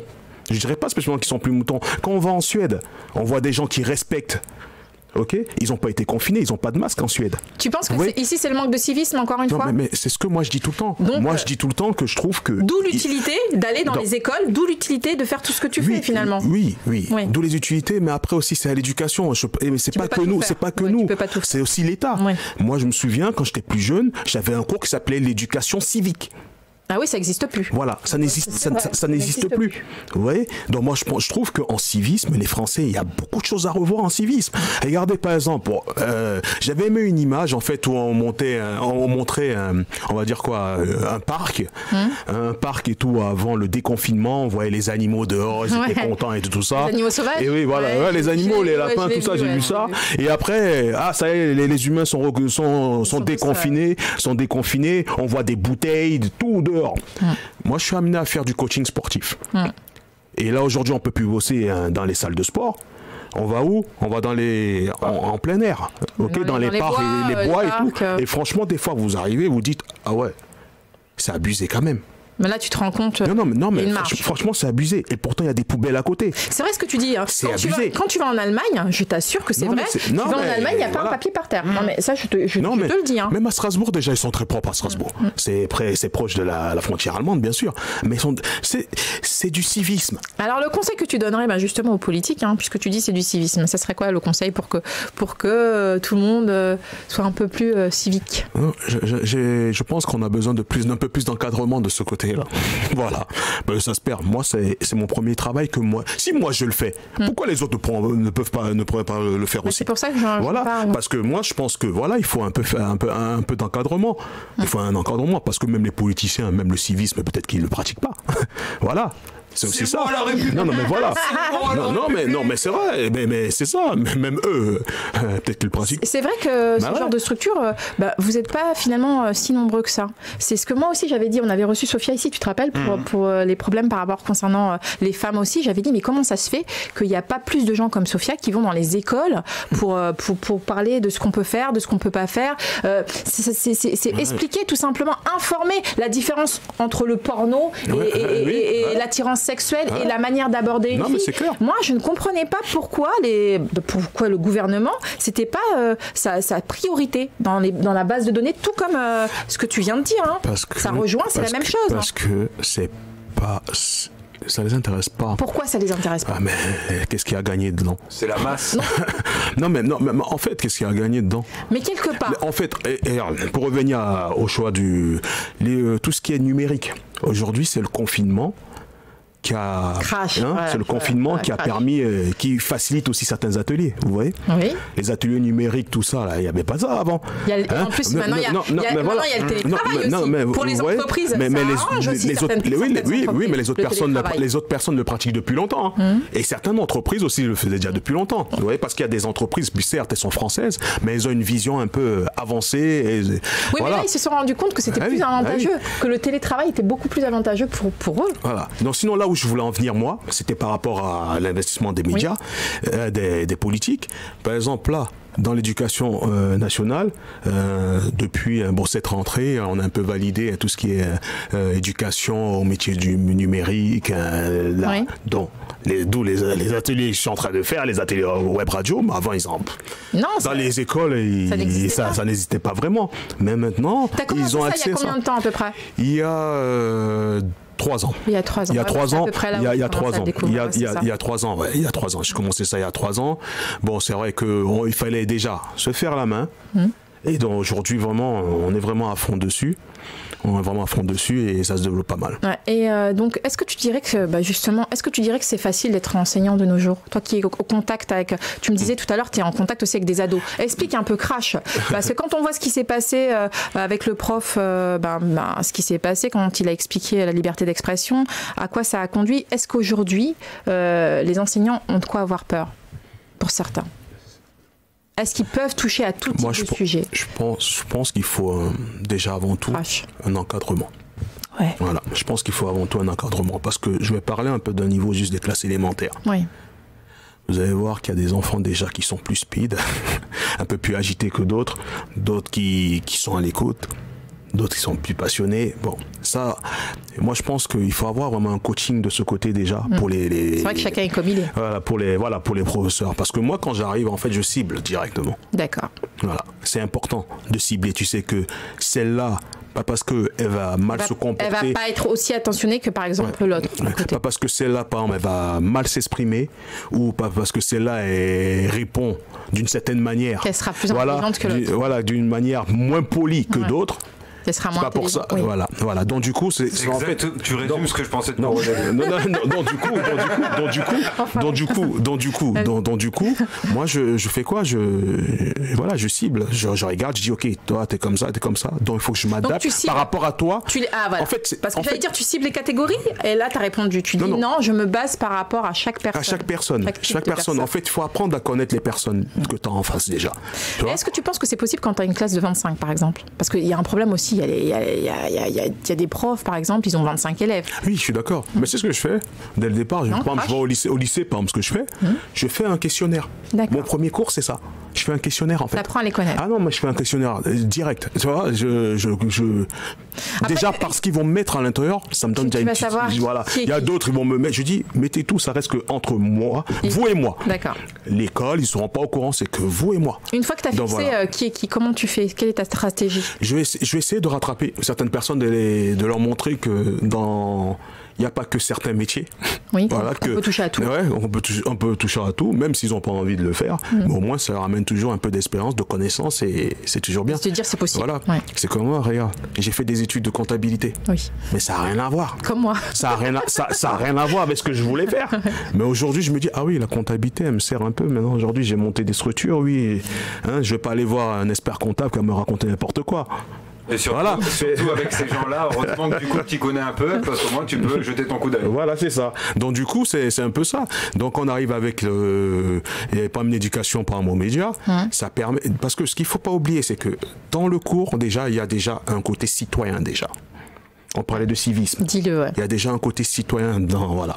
Donc il y a déjà le sens, motiver déjà le sens de responsabilité, parce que le travail d'un média, c'est un travail d'équipe. Donc déjà, par un atelier comme ça, on montre déjà à tous ces jeunes déjà qu'on peut travailler ensemble, réunis. Voilà, autour d'un sujet, il y a les thématiques. Donc on choisit les thématiques, il y a les débats, donc en même temps ça permet aux jeunes de pouvoir... Est-ce que tu peux choisir tout type de sujet? Pour moi, oui. Je fonctionne comme ça avec eux. C'est pas moi qui... Tu penses que les enseignants, toi, ou alors en général, les enseignants peuvent parler de tout et parler de la liberté d'expression? C'était ma question, oui, en fait. Ils peuvent parler de tout. Sachant qu'en plus, c'est dans le programme. Hein. Oui. Non, mais il faut parler de tout. Il faut parler de tout, mais je pense qu'il faut quand même cibler. Pas cibler, mais savoir qui on a en face. D'accord, connaître. Voilà. Parce que, comme on dit, certaines personnes peuvent être choquées parce qu'on ne sait pas ce qui se passe à la maison. Bien sûr. Voilà. Ça, c'est vrai. Et ça n'a rien à voir, hein, pas parce qu'on a montré, par exemple, les caricatures de Mahomet. Voilà. Oui. Ça peut être un enfant, je sais pas, les témoins de Jéhovah ou catholique à fond. Ou alors qui est tout le temps sur les jeux vidéo. Vous voyez ce que je veux dire? Où on montre un truc qui n'est pas bon. Et voilà. Moi, je pense qu'il faut quand même... repérer. Quand on dit repérer, vraiment connaître un peu votre classe, quoi. Sachant ce que j'ai entendu réellement, cette photo-là, elle est dans le programme. Ça veut dire que tous les professeurs c'est pour ça que j'en parle. sont obligés et ont ce cours-là. Mais ils ne le font pas. Ils ne le font pas. Il y en a un qui l'a fait. On a vu le résultat. D'où ma question. Je dis à Wolf, est-ce que tu penses que dans cette société actuelle, vu qu'il n'y a plus de civisme, il n'y a plus de cours de civisme, on ne met pas des gens comme Wolf qui vont dans les écoles pour un peu parler de tout et expliquer comment on peut faire ça, comment ça peut être bien pour une personne, comment ça peut être mauvais. Il y a plus de, on ne dit plus rien de concret. On ne connaît plus les élèves. Ouais, c'est tout à la vitesse, la vitesse éclair. Est-ce que dans cette société actuelle où il n'y a plus le temps, où on ne connaît pratiquement pas ses élèves, est-ce qu'on peut justement avoir ce genre de choses au programme dans le contexte actuel, je parle? Franchement, moi je trouve. C'est ça ma question. Il faut. Ok, liberté d'expression. On sait tout ce qui s'est passé. Ok, avec Charlie Hebdo, on sait tout ce qui s'est passé. Oui. D'accord. Moi, je pense qu'on est encore dans une poudrière en ce moment. Crash. On est dans une poudrière et je pense que il y a des choses à revoir. On est dans une poudrière et quand on est à l'école comme ça, il y a des choses à revoir. Voilà, parce que on peut pas mettre quelque chose déjà dans un programme sans avoir fait l'éducation, sans avoir fait quand même une petite éducation avant. C'est ça que je dis. On peut pas dire ok, on fait ça maintenant, bam, les gens sont surpris. Ouais, parce que ceux qui mettent en place le programme ne sont pas ceux qui connaissent les enfants. Exactement. Donc c'est important. C'est important. Vous savez, je vais revenir je parle des pays scandinaves par exemple. Vous allez marcher, vous allez à Stockholm, vous allez être dans le métro à Stockholm, vous allez voir aujourd'hui c'est écrit en arabe, des publicités écrites en arabe, des publicités écrites en chinois, des publicités écrites en anglais. Vous savez, c'est une manière aussi une forme d'intégration. Oui. C'est une manière aussi de vraiment de faire communier un peu tout ça là, tout le monde ensemble. Vous voyez, on parle de vivre ensemble tout le temps. Oui, ça se passe juste un slogan. Pas encore comme ça. Non, mais c'est juste un slogan en fait. Vivre ensemble. Ok, vivre ensemble. Mais pour faire du vivre ensemble, il faut mettre les choses en place pour qu'on puisse vivre ensemble. Et puis surtout, il faut mélanger les sphères. Ah non, mais c'est tout à l'heure, il faut mélanger les sphères. Donc du coup, c'est le truc quoi. Il n'y a pas de vivre ensemble quand on mélange pas. Et d'ailleurs, il est 12h32. Vous êtes sur. Donc tu as toujours pas répondu à ma question. Non, pas directement. Ouais. Est-ce que tu penses que dans ce contexte actuel, où il n'y a pas de civisme, où rien n'est encadré, où tout va trop vite, où les jeunes finalement sont un peu perdus et où les parents ont carrément pour la plupart démissionné, est-ce qu'on peut enseigner ce type de programme, la liberté d'expression? t'ai répondu, je t'ai dit que pour moi, il faut déjà faire une éducation avant de mettre donc quelque chose. Donc on ne peut pas. Non, pour moi, moi je trouve qu'il faut... Les esprits sont pas prêts. Ouais, crash. Les esprits sont pas prêts, moi je trouve. Non, mes esprits sont pas prêts. Et ce prof, quelque part, il a été courageux. Parce que d'une certaine manière, lui, il a voulu inculquer ce que nous passons notre temps à faire, c'est vrai, dans divers médias, parler de tout, sans tabou. Comme je dis, on parle de tout sans tabou, on dit tout ce que tout le monde pense tout bas, mais visiblement, certains élèves ne sont pas prêts. Non. On a vu ce que ça a donné. Et du coup, il y a monsieur Darmanin qui est très remonté et que... Comme je disais tout à l'heure, suite à ce qui s'est passé au parents d'élèves que tu parlais, veut dissoudre certaines associations qu'il considère comme dangereuses, le CIF, le collectif contre l'islamophobie en France, ainsi que l'ONG Baraka City. Il veut carrément le dissoudre et il veut le proposer au Conseil des ministres. Pour lui, ces structures, il y a 51 structures qui sont associatives et qui auront une enquête de l'État sur le dos. Donc il y a 51 structures qui risquent de fermer. Donc celles qui avaient demandé, c'est pour ça que je parlais de budget tout à l'heure. Et j'avais parlé de Sarah et j'avais expliqué pourquoi il faut être indépendant. 51 structures vont être privées de ressources parce qu'il va y avoir, d'abord il va y avoir une enquête. Je ne dis pas que ça va être sans enquête. Et ensuite, ils feront la part des choses. Mais dès qu'ils veulent trouver quelque chose, en général, ils trouvent. Voilà, justement ou pas.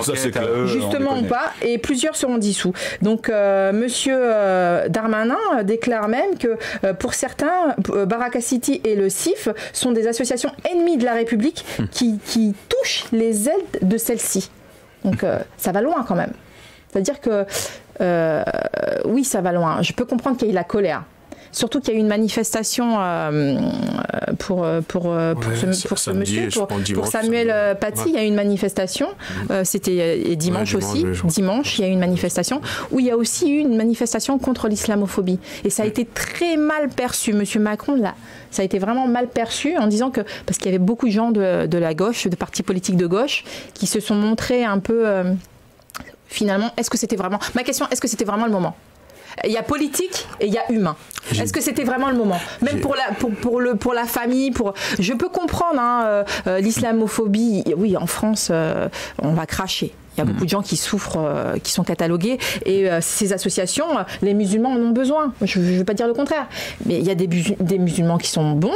Et là, on parle d'un cas d'un fou. On ne parle pas d'un... Non, mais c'est ça. Non, mais c'est ça, en fait. D'un terroriste. Ouais, on parle même pas d'un... Exactement.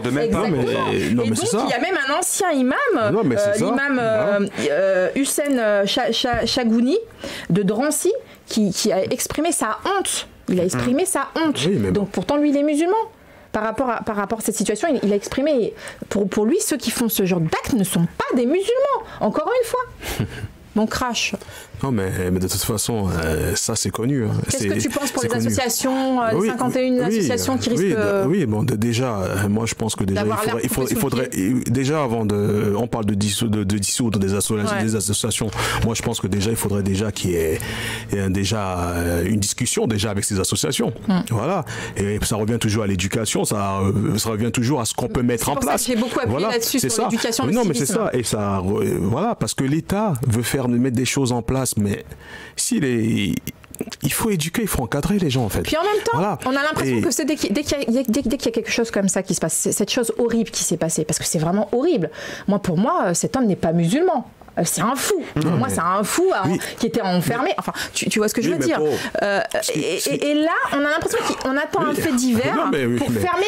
Alors que moi, il y a plus d'un an, je parlais déjà de certaines personnes qui avaient mis en cause des associations de ballons. Je l'avais dit ici, de ballons, et que ça allait plus ou moins être qu'ils allaient avoir les vivres coupés. Là, finalement, est-ce qu'on n'a pas saisi, encore une fois, je crache, l'opportunité sur un malheur? Et moi, je trouve ça abominable. De toute façon, c'est un peu le système. Ouais, tout à l'heure, tu parlais de Sarah, tu disais que c'est aussi mon état d'esprit. J'ai pas besoin d'attendre que l'État me subventionne pour pouvoir continuer à exercer. À avancer. Et voilà, parce que quand c'est comme ça, vous voyez, on est dépendant.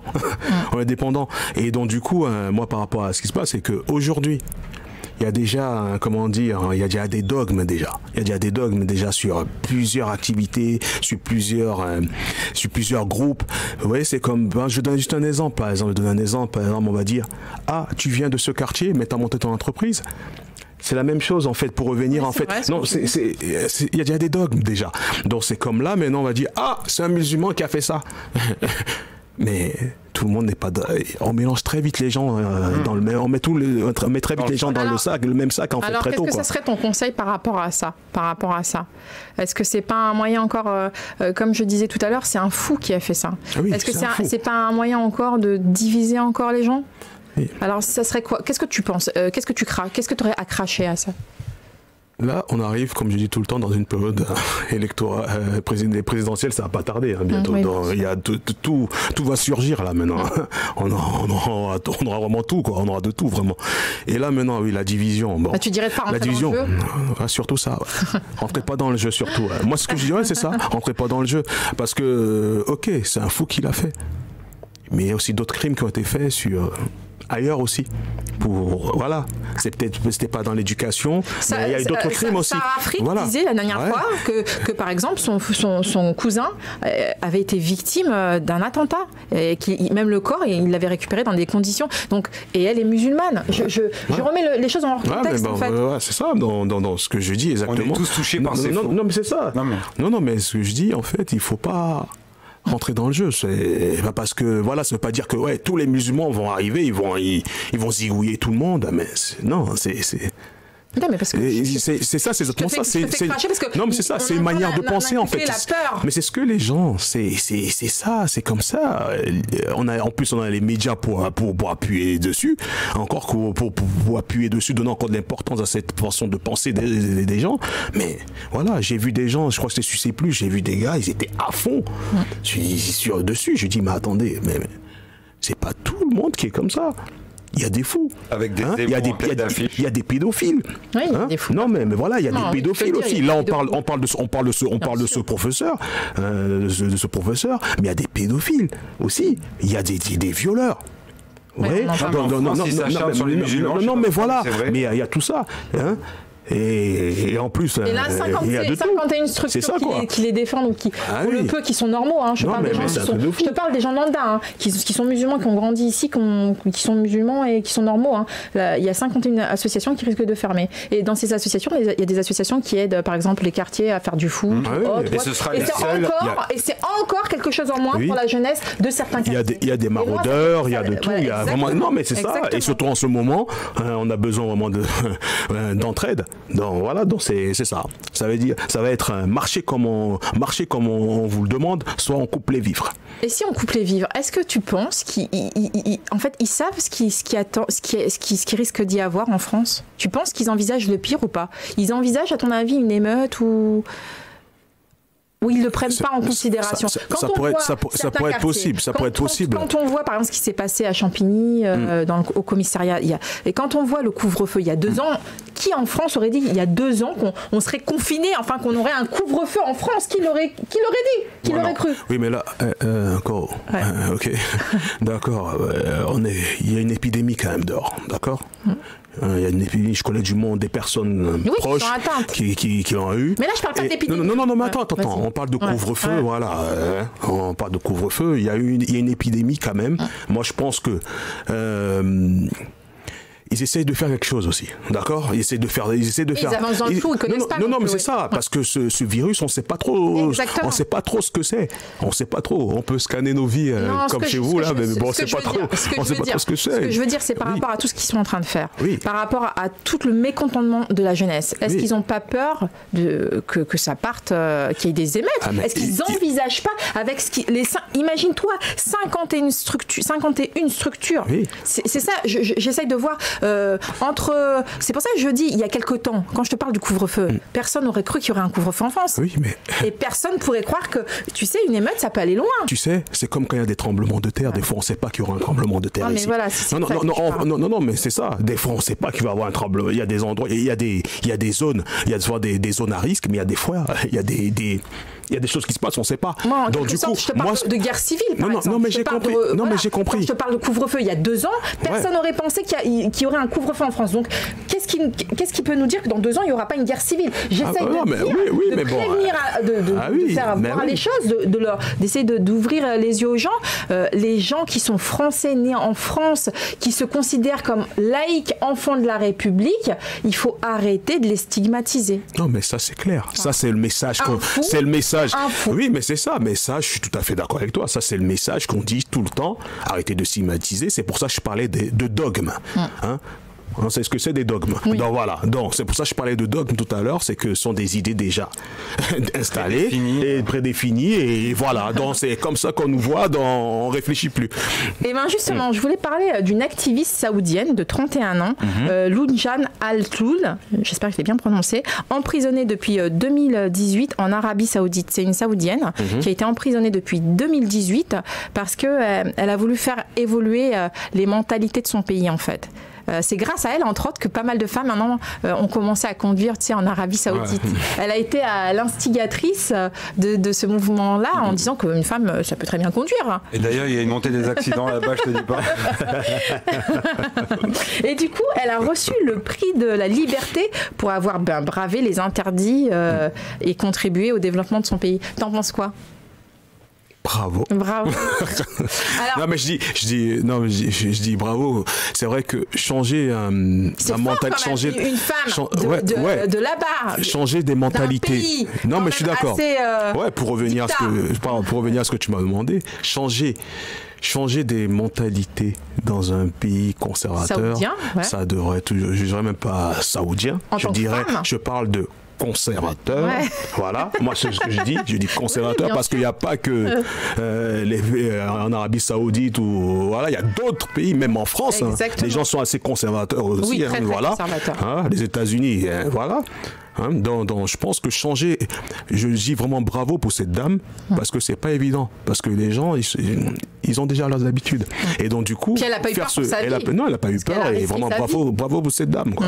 Voilà, pour cette femme et genre voilà avec un grand F avec un grand F comme si je parle de ça parce que tu vois elle je tenais à cet exemple là, c'est parce que je voulais mettre ça sur le tapis. Elle est musulmane cette femme, elle est musulmane et elle se bat pour des libertés. Quelque part elle est dans un pays comme tu disais conservateur, mais elle a l'esprit de laïcité, elle a l'esprit ouvert, elle a l'esprit, tu vois ce que je veux dire, et malgré qu'elle soit dans un pays comme ça, malgré qu'elle soit musulmane, elle se bat pour sa liberté en tant que femme et pour la liberté des autres. Tout le monde... ça résume ce qu'on disait tout à l'heure, tu vois. Tout le monde a le droit à la liberté. Voilà. D'accord. Tout le monde. Tout le monde a droit à la liberté. T'as craché. Et voilà. Et pour avoir la liberté, il faut se battre pour l'obtenir. Il faut se battre. La liberté et indépendance, pour moi, c'est 2 synonymes. Ok, ça pour moi ça va ensemble. Voilà. Donc soit on est indépendant, on assume pour pouvoir vivre, respecter et jouir de sa liberté. Donc on se bat.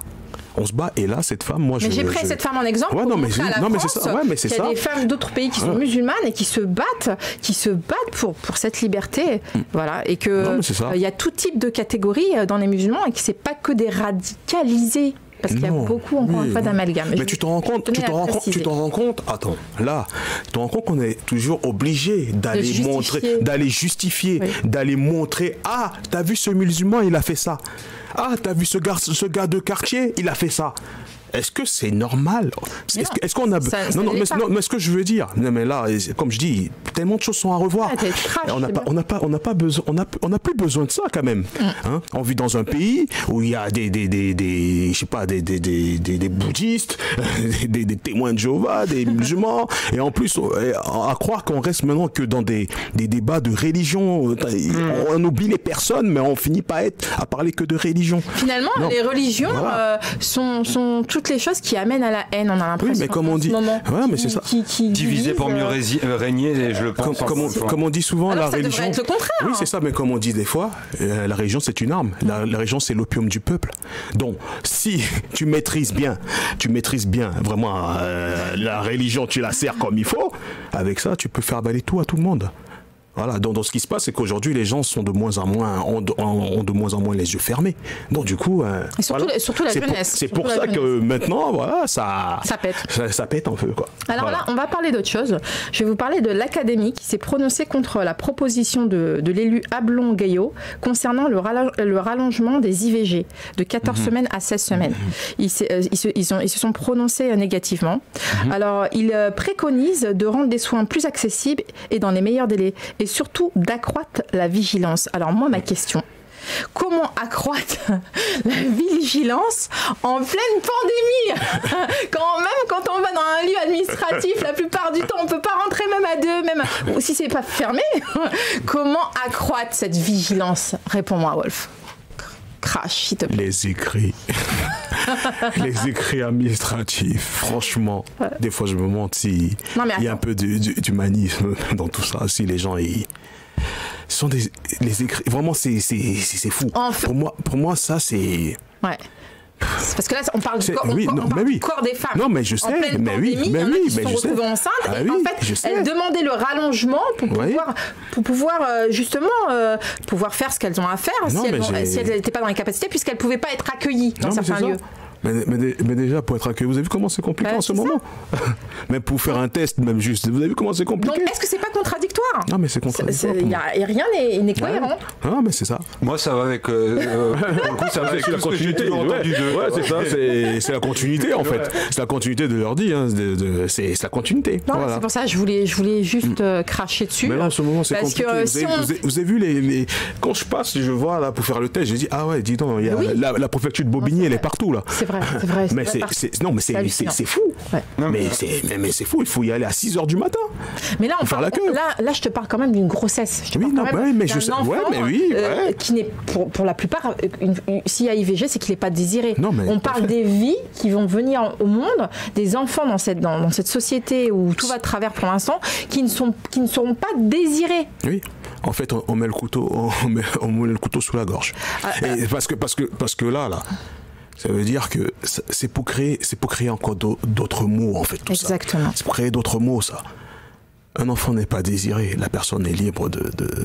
Surtout dans un contexte normal, elle aurait pu faire son IVG. Oui. C'est-à-dire que c'est le contexte, c'est cet arrêté, c'est ce couvre... Enfin, c'est le Covid, c'est tout ce c'est la pandémie qui crée ce problème-là. C'est pour ça que je dis, certes, il y a une épidémie, mais... on s'en sert voilà. Sachant que on s'en sert vraiment, je sais pas quoi, il y a un truc de sondage très très très réputé, on a 100 morts de plus que l'année dernière. Voilà. Enfin, grosse pandémie, je l'entends, mais on a 100 morts de plus que l'année dernière. Non, mais voilà. Parce qu'il n'y a pas que le Covid qui tue, il y a la grippe qui tue, il y a plein de maladies. Mais la grippe tue beaucoup de personnes, la grippe. Mais là, on se focalise sur le Covid. Non, mais il y a les vaccins qui arrivent bientôt, on va douiller. Surtout pour toutes les personnes qui souhaiteront partir en vacances, ça va être vaccination obligatoire. Allez. Ouais, c'est ce que j'allais dire. Est-ce que tu seras parmi les premiers à aller te faire vacciner? Ma question. Non, je ne ferai pas vacciner. Tu te feras pas vacciner? Non. Ouais, il y en a beaucoup. Tu ne prendras plus l'avion. Non, mais c'est pas grave. Je trouve non, mais c'est vrai. Je trouvais un autre moyen en fait. Non, mais franchement, non, mais sérieux, parce que je sais pas ce qu'on va mettre dans ce vaccin. Je sais pas. C'était comme un moment quand il y avait la grippe là. Oui, il y a eu pas mal. Ouais, il y avait. Même avec la polio aussi. Oui, mais il fallait que tout le monde se fasse vacciner. Non, je sais pas. En fait, je veux dire, par rapport à cette période, moi, je suis quelqu'un, j'utilise beaucoup des produits naturels, en fait. Je suis un peu resté plantes médicinales, un peu tout ça. Mais là, c'est une obligation de vaccination. Oui, c'est une obligation. Mais qu'est-ce qu'on va faire? On va faire la guerre, alors. Comme les enfants. Voilà. Parce que... on va faire quoi? Attends. On va faire la guerre. Donc, tu reprends ce que je disais tout à l'heure. Non, mais qu'est-ce que vous voulez? Je t'ai dit, il y a 2 ans de ça, écoute bien ce que je dis. On va me vacciner un truc, que je désire pas avoir en moi. Mais tu penses qu'il y aura beaucoup de gens qui vont penser comme toi. Non, mais c'est pas possible. On en revient à ce que je disais tout à l'heure. Il y a 2 ans, on n'aurait pas dit qu'il y aurait un couvre-feu en France. Une guerre civile est possible. Il y a 2 ans, on ne l'aurait pas dit. Voilà.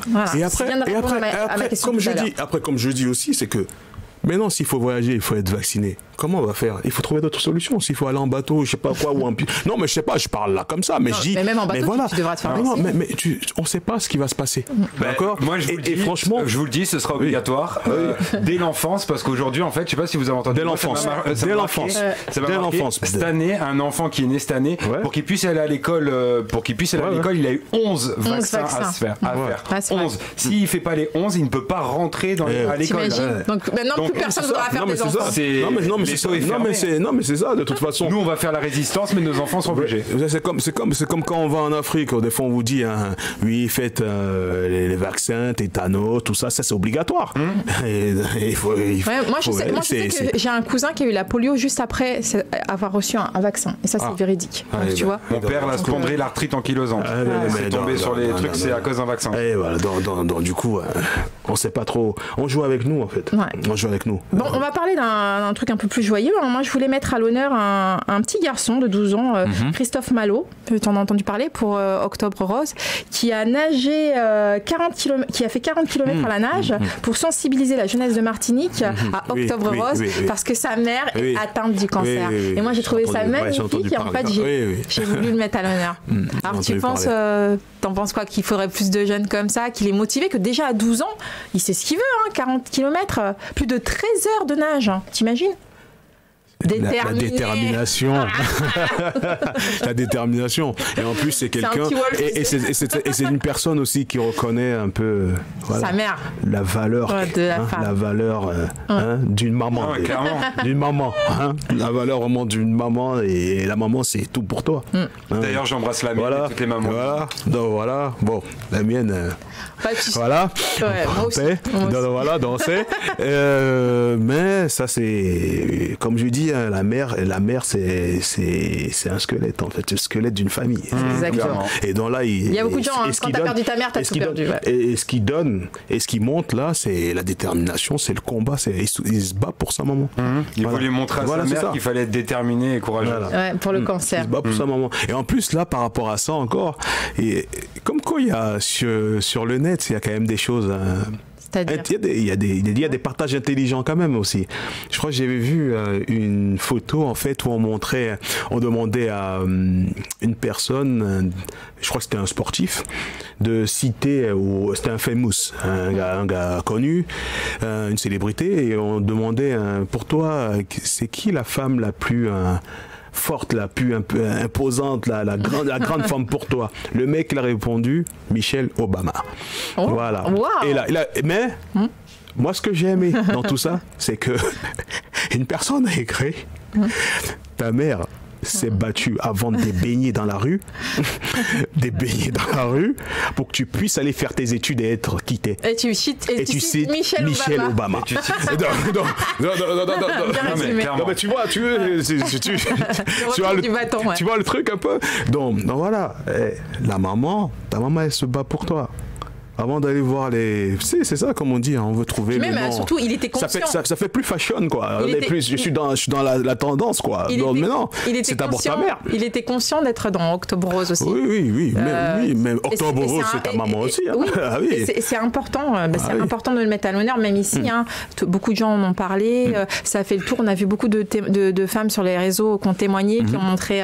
Même il y en a certaines qui ont montré un sein dévoilé, habillé, en disant qu'il fallait se battre et qu'il fallait vraiment encourager cette cause et que Octobre Rose, c'était quelque chose d'important. Donc malgré Covid, allez vous dépister. Si on peut apporter. Non mais c'est ça. Exactement. Non mais c'est ça. Exactement. Non mais c'est bien ce que tu dis, que tu rappelles, parce que là on parle que de Covid. Mais du coup, on oublie d'autres mots. On oublie tout. Voilà, on oublie tout. Voilà. Alors, ici, tu sais très bien qu'il y a des cases, donc tu vas choisir. Dis-moi. Alors, est-ce que tu as changé depuis? Tu es plus bobo, tu es plus banlieusard, bourgeois, ou tu es devenu bof? Parce qu'on évolue. T'as évolué. Vu le pull. Quoi, vu le pull? Ça veut dire quoi, le pull? Ça veut dire quoi, le pull? Je suis juste aux couleurs de So Good Media, c'est tout, c'est jaune. Vas-y, t'es devenu quoi? Dans quelle case tu rentres maintenant? On peut fusionner ou pas? Non. Non. Tu dois choisir qu'un seul truc. Bobo, banlieusard, bourgeois ou bof. Tu fusionnes rien. Oh, c'est comme ça. Crash. Bourgeois, je vais pas dire bourgeois. Ah, t'es dans le 14e maintenant, tu pourrais dire bourgeois. Oh, ça c'est la mentalité que nous on a chez nous. Hein, ça c'est la mentalité qu'on a chez nous des fois. Quand on déménage, ça y est, t'es devenu ça. Non. Ouais, crash. Je suis juste allé évoluer un peu. Alors. Voilà. Ouais, t'as dit bobo, bof. Banlieusard. Banlieusard, qu'est-ce que tu définis par banlieusard? Eh ben voilà, t'es resté banlieusard dans ta mentalité ou t'es devenu bourgeois? Ah oui, en mentalité, je suis resté banlieusard débrouillard. Ah ben voilà.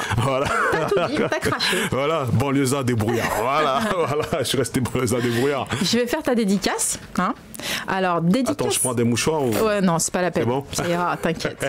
Dédicace à Wolf. Le travail est ton adrénaline. Tu n'as de cesse de te renouveler. Tu t'adaptes, percutes et captes. Ta volonté est sans faille. Tu es multiple et jamais ne déraille. Toujours à fond, tu ne perds pas ton temps. La générosité est ta base de données que tu retransmets à la jeunesse avec une grande sagesse. Et pour cela, bravo à toi. N'oubliez pas vos vaccins avant d'écouter Crash ton venin avec Koro et Tafit. Les personnalités viennent vider leur sac sur irm.radio tous les mardis à 11h. Dans Crash ton venin, IRM scanne ta grogne. IRM scanne ta vie. IRM. Alors Wolf, ça t'a fait quoi Il a pas sorti les mouchoirs. So thanks. So thanks. Et franchement, je pense que tu m'as bien défini. Ah, ça va. Et autre chose, je récupérerai ton podcast, je le mettrai sur mon site. Et même ton écrit avec une grosse dédicace. Bye, Koro. Voilà. Oh, merci. Ouais, merci. Vraiment, je le ferai. Qu'est-ce que je veux dire? Tu as un truc à dire de plus? Tu veux partager un lien avant qu'on termine l'émission? Donc, j'invite les gens à aller voir un peu tout ce qu'on fait depuis. So good. Voilà, donc il y a le site internet. On a fait un nouveau site internet, donc www.sogoodmedia.com. Et voilà, vous avez toutes les infos sur la structure, nos ateliers, nos services, voilà, et toutes nos actions. Et sinon, suivez-moi sur mes réseaux sociaux. Voilà, donc sur Van Wolfdool sur Facebook et sur Instagram. Plutôt sur Facebook parce que sur Instagram c'est très très limité. Il n'y a pas beaucoup de. Voilà, sur Facebook. Merci à tous. Merci vraiment d'être venu parmi nous. T'as pas regretté d'être venu? Et autre chose aussi. À bientôt. À bientôt sur So Good Media. Comme l'a dit voilà. Je vais pas vous débaucher. Je vais pas vous débaucher, mais je vous dis à bientôt sur So Good Media. C'est avec plaisir. Koro, souhaite une bonne semaine. Ça y est, c'est les vacances scolaires. Alors moi, je vais profiter aussi. La cata. Ça y est, vacances. Je t'envoie. Je vais profiter des vacances scolaires. Un éternel enfant. Vas-y, t'as raison. Très bonne semaine et profitez bien et à la semaine prochaine. Yeah.